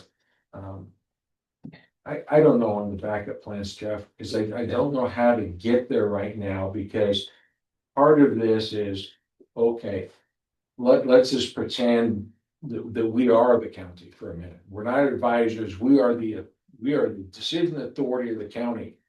What authority do we have? And some of this is very much beyond the authority. So we got to try and stay in our box a little bit. So, and I guess I'll jump into my comments. One is, yeah, I think it's drafted. And Mariah, I sent you an email called ideas. If you would bring that spreadsheet up and just fill the screen up with columns Charlie through Echo. That's all I need. So, I really think that, you know, right now, I don't think the draft meets the requirement. The requirement right up front talks about what's the inventory, what's the capacity, what's the future growth need? Do we have adequate capacity for growth? If not, how much do we need, or how much extra do we have? And what are all the fiscal requirements? And I'll explain what the letters mean in a minute on the slide. But what are all the fiscal requirements from here to there? You know, I attended a good meeting last, I think it was April 23rd, where this set of slides, and that's for the folks on the slide. This set of slides from the meeting that the county hosted up at Mason County High School, where it discussed the water or the sewage system at Case Inlet. And all I want to show here is this slide. So you're not going to be able to see this, But what you need to walk away with is these bars represent years. And they go from today through 2033. The line that you sort of is itty bitty, that's how much revenue is connected. And the bars and the different are how much money is needed. And the different colors of each bar represent what we would go spend it on. Operations, capital improvements, or whatever. So here is an example, okay, and in this case, this was one piece of data that was used to help advise the Board of Commissioners so they could set rates. And this was done similarly for the Belfair facility. And I'm assuming, and there they have a couple others, but those are the two big ones in the UGAs. So from my perspective, I think we're short and we're lacking. We don't lay out capacity. We don't lay out need to the future. We don't lay out the delta, and the finances are significantly gapped. And so what I threw together, and just, I'm gonna stand over here so I can point better. Scroll up just a little. I don't know if hospital is the last one. All I did was sit here. Yeah, excellent. Now that'll work out. So all I did was I sat there and I said, okay, what's really important to us? What's important to us, I think, are these top five, and one could argue natural gas, okay? And I said, is it important to us in the UGA or rural? And I said, do we, the county, own it, or is it owned by a non-county entity? And I said, like for water, we own some of the water and sewage. We don't own electrical at all. Not that I'm aware of, so correct me if I'm wrong. But I would say that big R's, we have to have that. If we don't have that, we can't answer the basic questions. Little R's is nice to have, but not necessarily a hard requirement. And you know, it's only natural gases in the top. And frankly, if it's there, it's there. And if it's, you know, and it'll either expand or not. But if we can't know if we have adequate electric, water, sewage, and telecommunication, and sewage is septic or sewage plant. It doesn't, you know, however we take care of the stuff. And telecommunications got a problem. And then all this other stuff, and notice we own none of it. But the D is desired and the little d is less desired. And I just said, if I was a citizen, what's really going to worry me? Do I have fire and EMS? Do I have schools? Those are really important to me. Do I have a hospital? Stormwater I threw in as a big D only because it also affects a lot of the other stuff we're doing. It can impact our roads. It affects our natural resources. So I said, made it a big, just to start, but that's where I think we ought to focus. That's my recommendation for the panel. And very frankly, I mean, look, some of this, the private entity stuff, we're not going to get some of this, but we've got to get the finances, particularly for water and sewer. We know. The UGAs is not that hard to do. But it's not been done. That's Well, that's Well, what that's why I told you. Yeah, I no, said, we've talked. you give me a day, I'll get it figured out. Well, But I'm not doing it. Well, so It's kind of.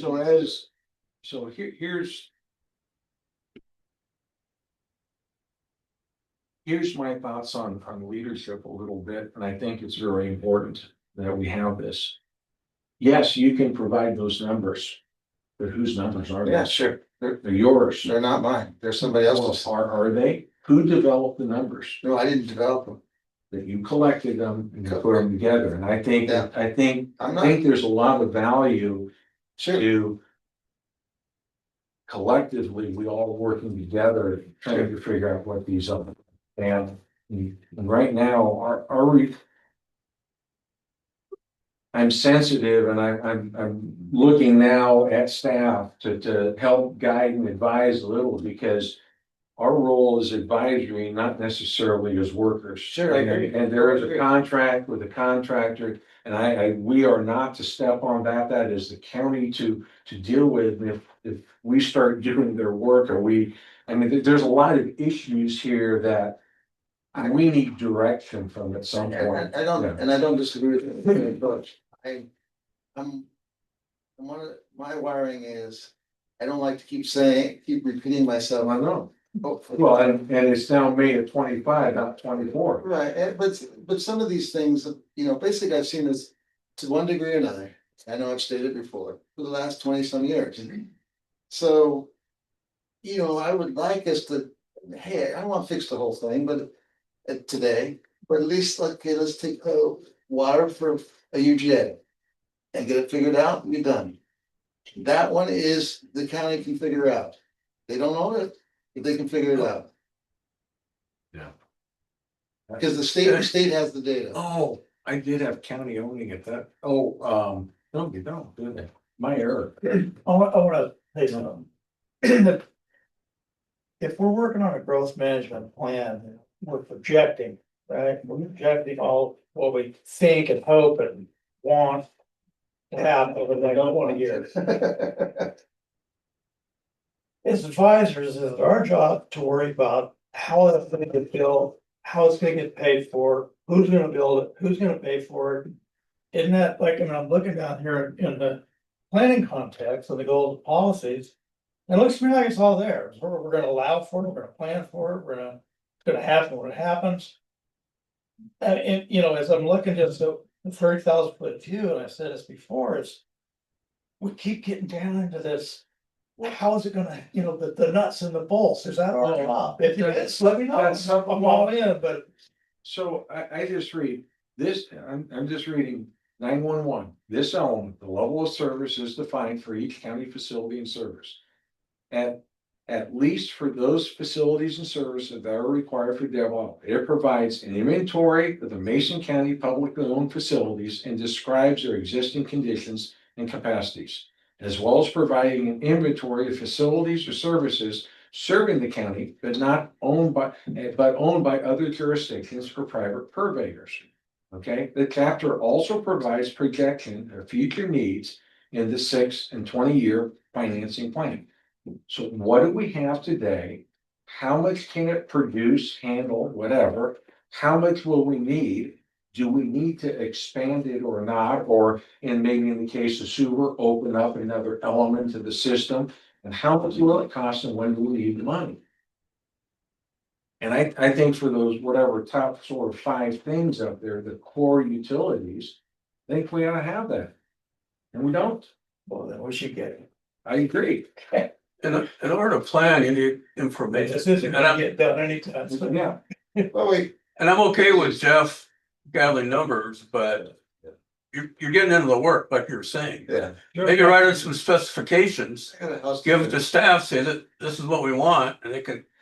But bottom line, if they don't or can't do it, I don't mind. Numbers from the source are fine, as long as, scrutinize them, what are your sources? Right, I mean, like, let's just take Belfair, okay, take water. Okay, all the water systems that are there are known. You can look them up in the state, they'll tell you what, I'm not talking about getting into their plan. That's a whole different animal, but at least you can say, okay. They've been licensed and okayed by the state to serve this many, they serve this many currently, and they can serve this many more. Yeah, just document your source and Right, numbers. then you can go to ecology and you can look at their water rights, and then you can do the math. You gotta do a little math, and then you say, Just okay, they got the capacity to service the area and the storage. But document your numbers, because they'll face scrutiny from us and from staff. Sure. And staff should have the option to Yeah. do it themselves. Yeah. If you write up specifications. Are we? I liked Will's priority list. I really like that. One thing I want to say though is, yeah, we have no control over, say, electricity. But all information is good. I think we should at least understand what's going on there and try to make sure the stuff we can't control is consistent. So I think what I'm hearing is our recommendation is fill out. What's our, what do we have? What is available for core utilities to support in the UGAs for, electric, water, sewer, natural gas, telecommunications? What's our current, what do we have? What's our current capacity? What capacity will we need with growth? Do we have a shortfall or an excess? What will it take us to get us from here to there fiscally? And that primarily is for county-owned assets.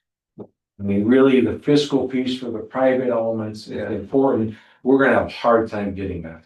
And so frankly, I'm more concerned with providing that the plan has a general layout that can provide the board of commissioners with some degree of total requirements, because by the time we go through all of this, and we start to look at all the facility requirements, those are gonna be some big numbers for the three commissioners to think about. And they're gonna have to start thinking very forward on how they're gonna deal with that. So I think, have I sort of captured that as a recommendation number one? I think, yes, that captures the key utilities. One, we're focusing, we're not even saying rural lands, we're just saying the UGAs. I mean, very frankly, let's deal with Yeah, the that's fine. priority of this If we- effort is if we towards get- UGA. If we can get a piece, that's progress. Okay. There are a couple key things like, with the UGAs, like dealing with water, that wouldn't be that hard to address. I can document with the sources because, because I have. But I'm just saying, water is a key thing, whether these UGAs grow or not. If they don't have the water right. So's electrical and so sewage. So you can. Yeah, but guys, this is mission creep. Yeah, Supposed no, to I review understand. and somehow or another Let's- approve this here. Let staff figure out how to go get this, okay? And yes, ma'am. It's already been provided to the consultant.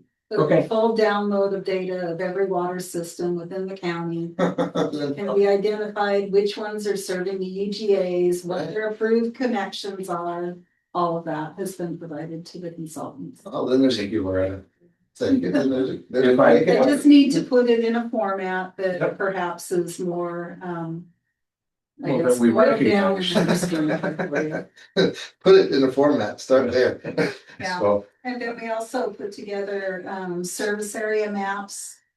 So what water systems are located within the UGA boundaries that could potentially serve within that area.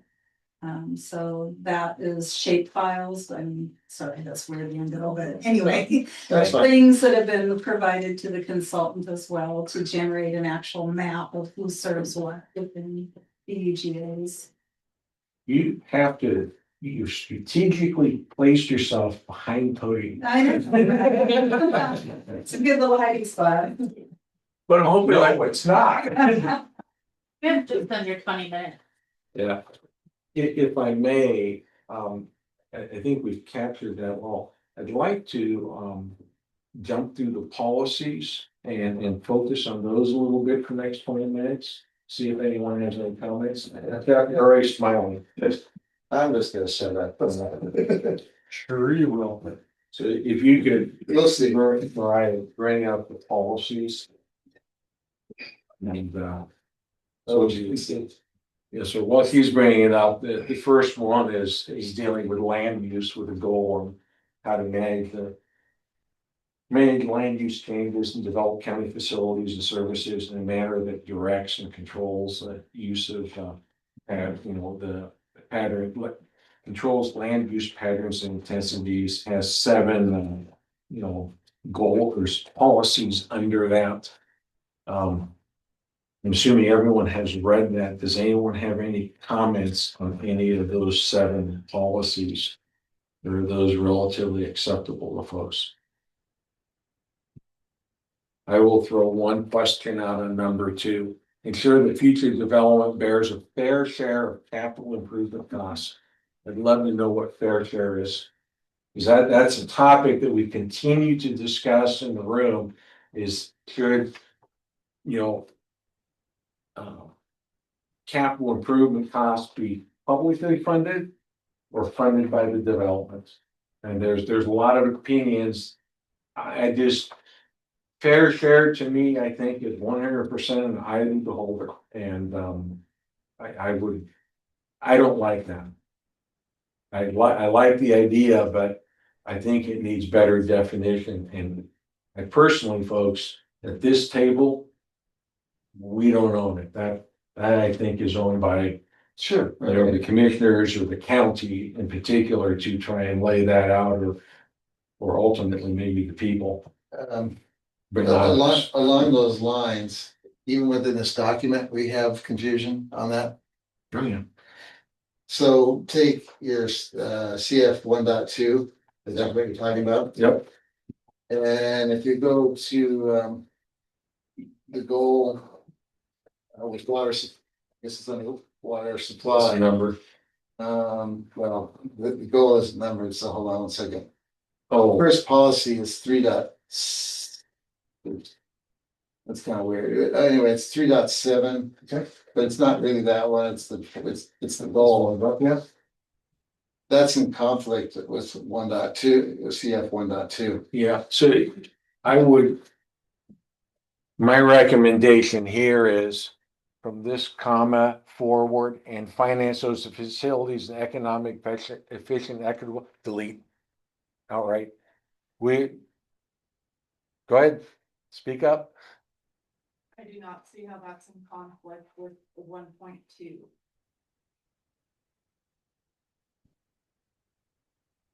But Maybe one saying, Just a second. It's undefined, it's what is an equitable manner? It's sort of like fair share, it's undefined.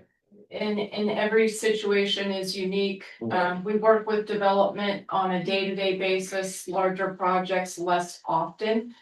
Every development proposal is extremely unique in the circumstance. And we have to work, and we have to have pretty vague language to work around, and ultimately it would be the county and the developer that would end up in a court situation if we didn't come to an agreement in one party, or you know what I'm saying, but it's so there's a reason we don't clearly define things like this. We are not a private company that has our ability of knowing a clear goal. We are a local government that only has the authority given to us by the state to control growth in a way of as simply as zoning. And the state really just wants us to be cognizant of the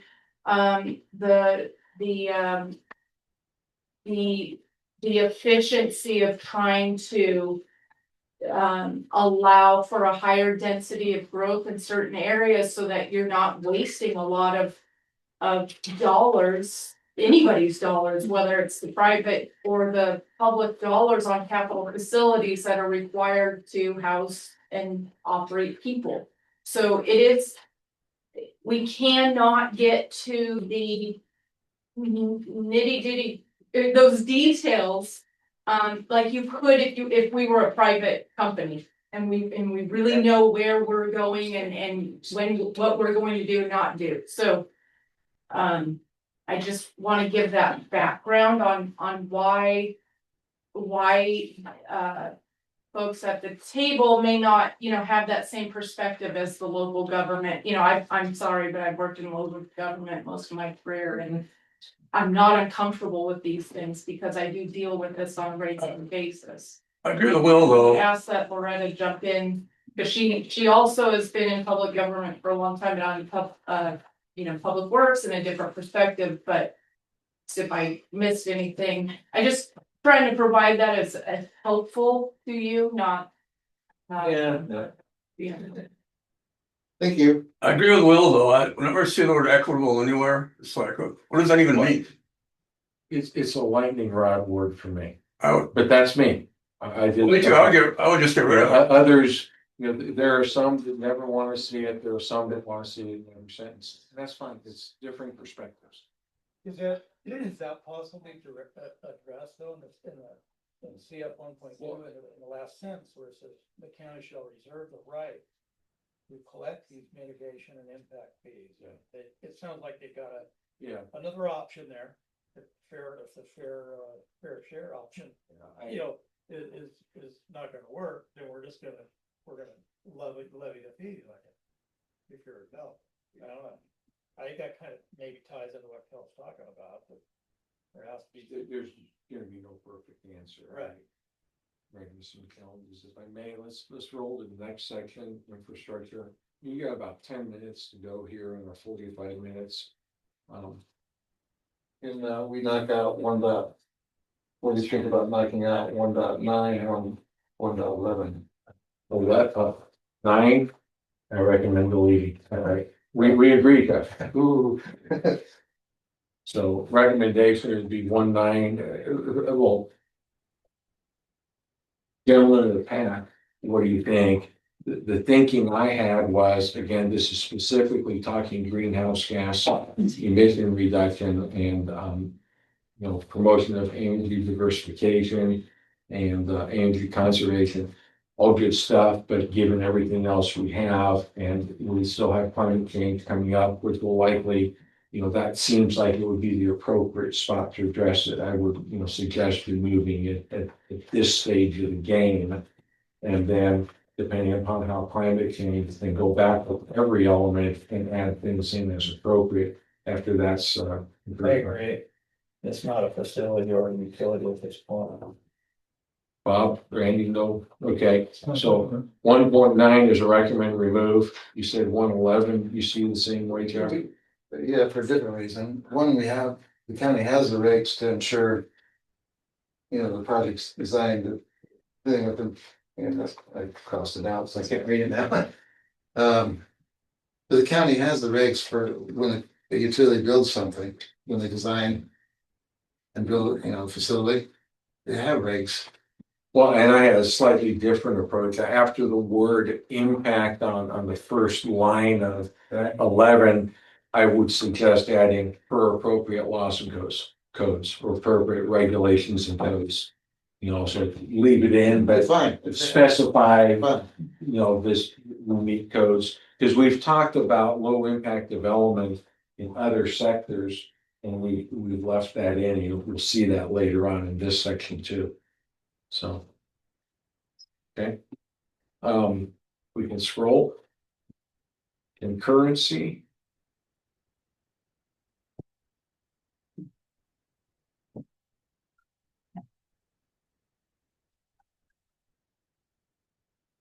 A couple of these I'm using Kel's.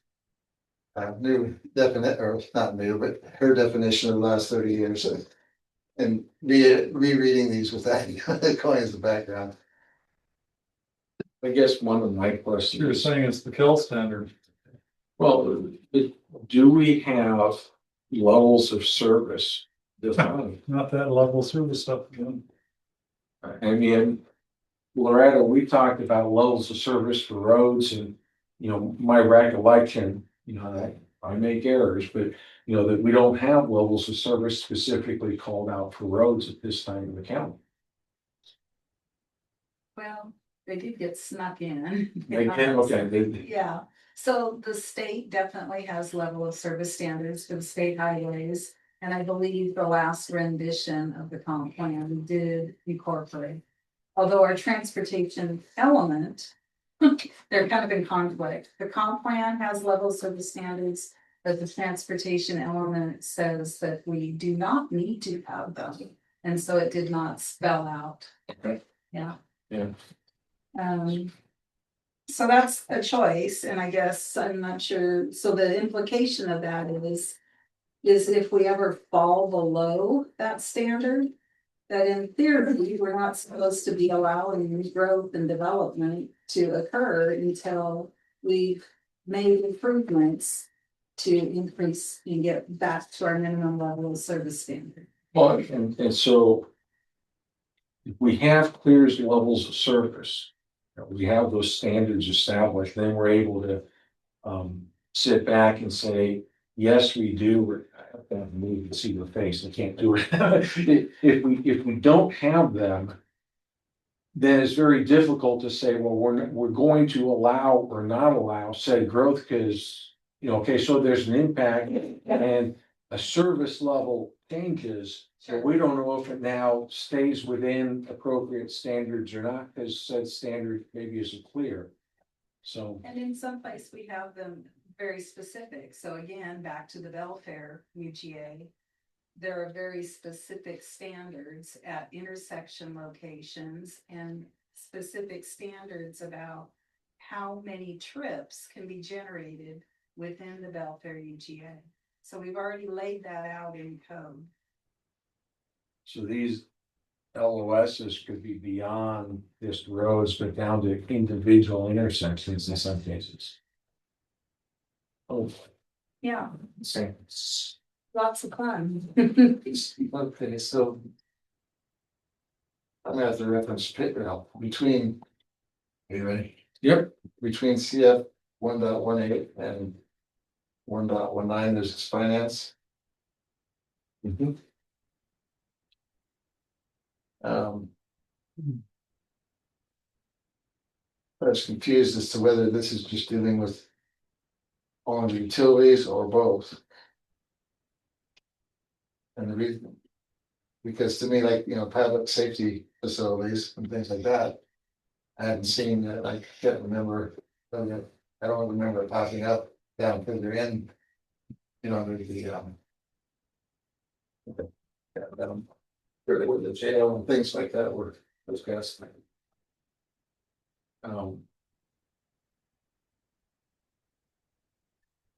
So where are you headed? 118. Right, between 118 and 119, I mean, that whole finance section, is that just dealing with the utilities? Or both? I think that was originally from just the capital facilities. Say that again, I'm I sorry. think it was originally from the capital facilities plan. I mean, But, Which would be both. yeah, so, yeah, the finance. The way I read the requirement, if I'm misreading it, that's fine, but what's it gonna cost? So like we talked Belfair sewer this last time. And Mark, you making 1 million gallons a day, but there are other, as we go from our. 0.1258 million that we're currently producing up towards 1 million, there are steps along the way to where there is, appropriate. Capital investments to bring on a new whatever, add another membrane, et cetera. So where are those, if we say, hey, as we want the sewer, if we want the population to rise and we have more sewage, and we assume that 50% of the Belfair population is on sewer, or 100% or 60, or whatever the assumption is, at what point do we need to expand and invest, $1 million for another membrane or whatever the number is? We don't have that. There's a number. yeah, we do. Well, In the I section didn't- on the welfare wastewater system, there is forecasted need. Is it in this section? It's not in the policies in gold, it's back in underneath the system. All right, I need to go back and read this, because maybe I'm looking for the wrong thing. I mean. I think what you're also pointing out potentially is structure.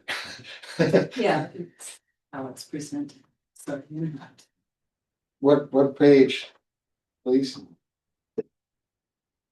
They probably don't know off the top of their head. Well, no, I thought they said. We're not this document, some other documents, that It could be in this document. yeah. But that. Yeah, maybe I misunderstood. I mean, ultimately, what I would look at is, basically a table that says Belfair sewer. North Bay sewer, what, roads, et cetera, et cetera. And by year, how much dollars is needed and how much do we expect from federal, state or county funding? Yeah, the Or spreadsheet's other- not attached. The CIP Yeah. itself is not attached. Right. We haven't gotten the updated information on that yet. That's what I mentioned at the beginning of the meeting. Right, no, I remember that. We're about to top on time. No, I know. But I'm kind of jumping around trying to get different points here. Well- A little bit. I have a number of. Bob, do you have any specific comments going through? Randy? No, I can say real quick, getting back to the hanging together theory. When it's talking about revenue and expenses, it's just for the county. But we're trying to say electricity, I have no control over. We don't care about their financial thing, but what is the end result? You know, where are they gonna put their substations? What's their population estimate for that? Is that consistent with what we're doing with the things that we can have control over? And we have all this good information. I would like, you know, personally, whoever does it, I like to see some document all hangs together. Sort of what you're talking about, all the different elements, the county controls and all that. What are the financial implications and for the things we don't have a financial responsibility for? What's the end result? You know, that they want to do, and is it consistent with what we need to do? No, that's a couple of man years worth of effort for a lot of people. Yeah, that's, well. So. Can we go to, goal 2.7? Jeff said he could do it in 20 minutes. Yeah, but only because it's my full fund. Says the GA. I expect your spreadsheet next Monday. Do we need utility and affordability access? 2.7. So, you know, full section. Hey, great job. No, I knew it was coming. She said 8 o'clock. I would ask the PAC, when we extend 15 minutes. So motion.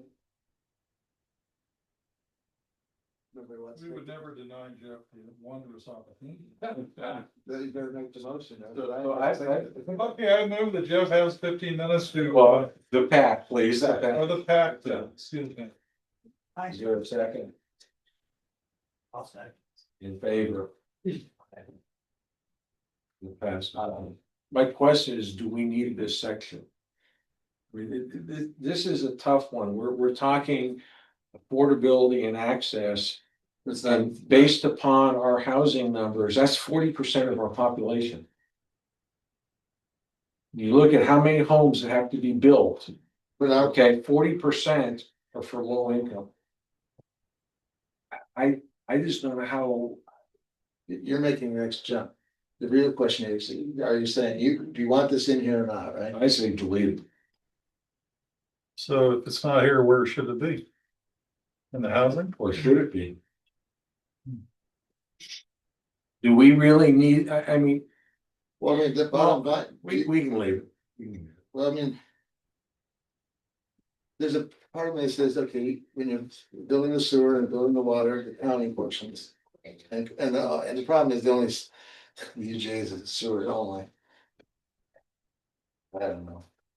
Well, is this being driven by the commerce and the GMA and all that jazz? Or is it something else? We're so closely getting into politics here that it's not funny. We can jump down to Parks and Recreation, I believe it's on, maybe on page 11. Did you go to the top? 3.9. And I wanna go to 313. It says increased park development within urban areas to develop complex plan. Do we really want to say this? I mean, here's my take. We are struggling to maintain, I believe, some of our parks. We have some fiscal issues, at least near term.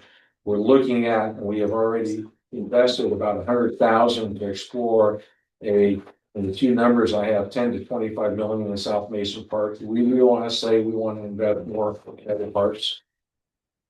Well, to not be in conflict. Okay. Meaning, in the Bellport EIS. It's called out how much acreage they want to have. We're way short. So why are we looking at Mason Lake? Don't. I mean, we already have. Talk to the guy behind you. He wasn't part of that decision. Well, he will be. He will be, but he wasn't at the time. Mistake. Mark, thank you. I saw the head nod. That was good.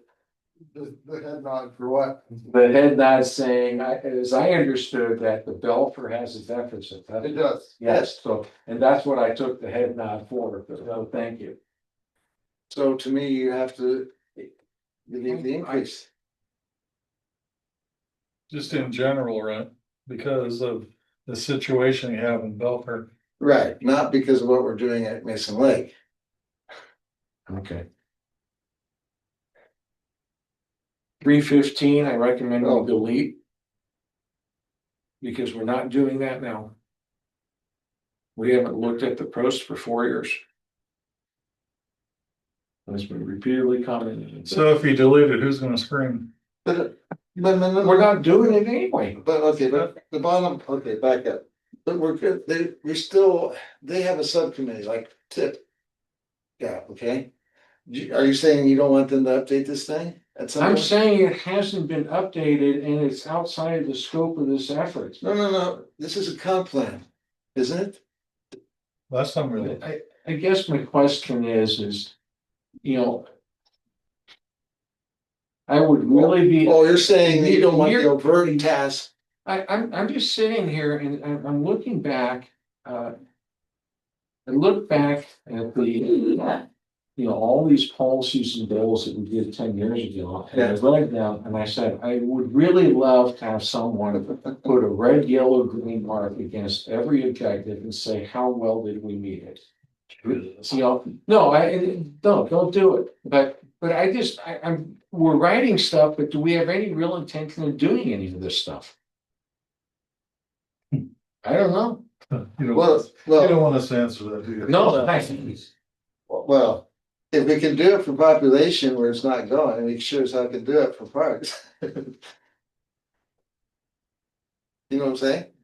Don't let the opportunity pass you by. But one thing I was What gonna do say, 3.9.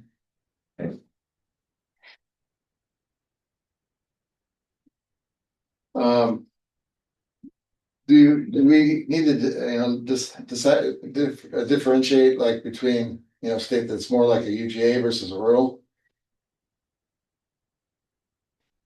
Because again, I don't like it, you know, we get in that feasibility statement again, where things are feasible. See it there. 3.9. Where a new development to connect to existing public water where feasible. Well, are we just using that feasible as the controlling thing, or are we saying, you know, new development in every growth areas? Unless there's some distance issue, should. Yeah, well, my comment was, will this require a code revision? But I believe code already addresses some of this. The code, yeah, in our Yeah. Title 17, it addresses both for water, for public water systems and for sewer. Development is required unless it's not feasible. So if there's not available hookups, if there's not, if there's a distance issue, and then so under certain circumstances, we will still allow the development to occur, but it has to be done in a way that does not preclude the full density at the future when water and or sewer become available. I remember that, yeah. And the sewer actually has a distance to say if you're over X distance from said line, then, you know, For state law. other options kick in. Okay. But we don't have to differentiate between urban and rural, that's what you're saying. Correct, because mostly in the rural, you're not going to have public, Right. there are some public water systems Yeah. in the rural, but not sewer, well, very few. So yeah, Sure. it's not, it doesn't apply to rural as much as it does to the. What? So new development, somebody builds and they're within 200 feet in Victor, they have to connect, right? I was gonna say, there's some Yeah, exceptions I in the know. rural because of. Yes. Yeah. There are exceptions. Yeah. I don't know how we enforce here, so I might be speaking out of turn. That would be a health department question. But I know in some counties, it is required in the rural areas as well, because you want to make sure that like a private water system has adequate funding Right. to maintain, so they rely on those future connections, right? Right. And so if that's a they're allowed to drill a well as opposed to, hey, you should have connected to that water system, that harms their ability to remain stable. So it would apply in some cases in rural areas as well. So the distance part is defined like X, feet, No, whatever. okay, so we're saying for sake of discussion here, we don't need to identify between rural and urban growth, correct? Okay, then move on, please. I would just make it, if we can go to page 25 of 51. I have 58, but I've added stuff, so it's somewhere around page 25. Oh, I'm page looking 11. for the general facility financing. We talk about, long-term financial projections were based on a annual, CPI of 1.2, but extraordinary circumstances and unprecedented inflation have thrown these off course.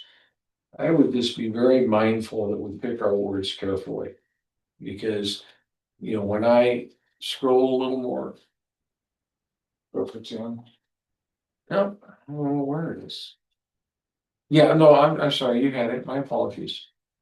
Yeah, Oh, well, where's, 17:15. no, this is okay. We're in the wrong spot, we're under. Okay, 22. yeah, there's multiple areas titled. Financing. Financing, yeah. Let's see if this is the one.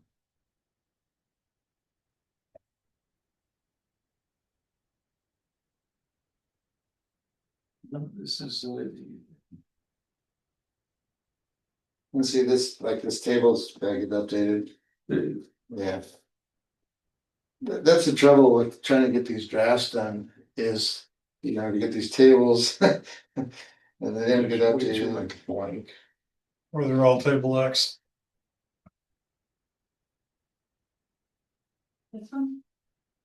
Yeah, that's it. So one referencing, and then it goes long-term financial projected, extraordinary circumstances and unprecedented inflation. Well, if you're only counting maybe the last 5 years, but, you know. What page is this on? Oh, this is under the solid waste section. Yeah. Unprecedented inflation, what are we talking about? Because, so we had 8% in 21, 22, and 23. We have 12 to 14% in the early 80s, and we had 3 years of 12% back to back in the 70s. So I guess we're only talking the last 10 years that's unprecedented. We're using words in here that, create the illusion that we had something that's never happened before, and that's just not accurate. I remember the stagflation those. Yep. So I just, Double misery. Basically, reality was not our plan. And therefore, things didn't work out right. And I think that's what we can, I would take some of that language out. House and paying for Vietnam too. Yeah, and there was right, but that doesn't say that. Mhm. And it could just simply be that, hey, our long-term projections based on a 1.2, cost inflation or whatever, CPI, and hey, what the reality was, we saw 8 or whatever number was, and bottom line, we had some problems and we weren't able to get stuff done. And I have no problem with using the word assumption. Of going forward, No.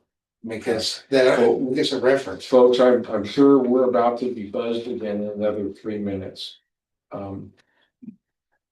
Any last? You could argue the extraordinary circumstances, the 1.2 was because of extraordinary circumstances.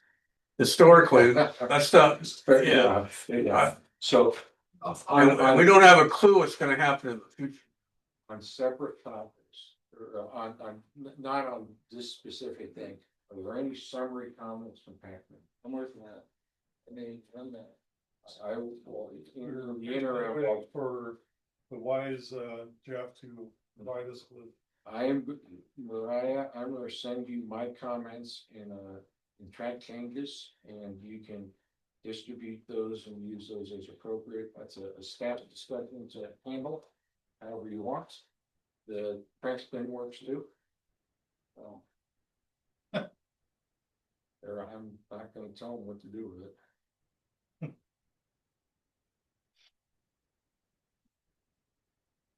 Just a second. Do we care you know, like what Michigan County has received in the past towards, you know, like stormwater grants and stuff like this, I mean. For the comp plan, well.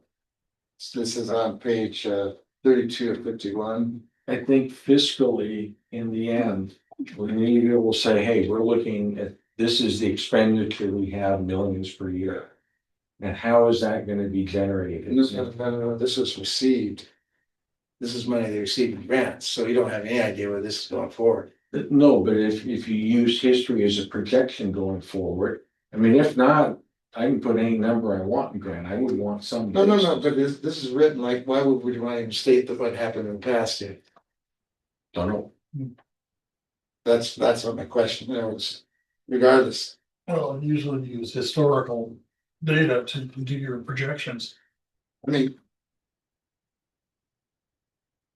But I mean, this is like in dealing with grants, and so it's like, that's, and nowadays even more unpredictable.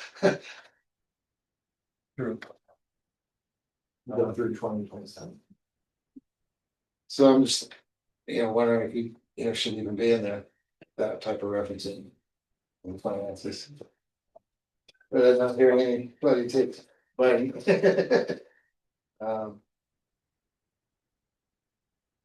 Seemed like, right there before 9.6.8 on page.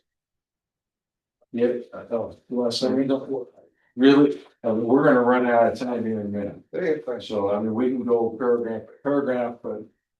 We're gonna be. You know, sum it up, it needs to be reworked. There, how's that? I think starting with. Current capacity, future need, delta, cost to get from A to B. Would be a great start, particularly for the core things. So with that. Any closing comments, panel members? Staff? Any closing comments, thoughts? With that, do I hear a motion to? Motion to adjourn, is there a second, all in favor? Aye. We are adjourned, thank you, thank you.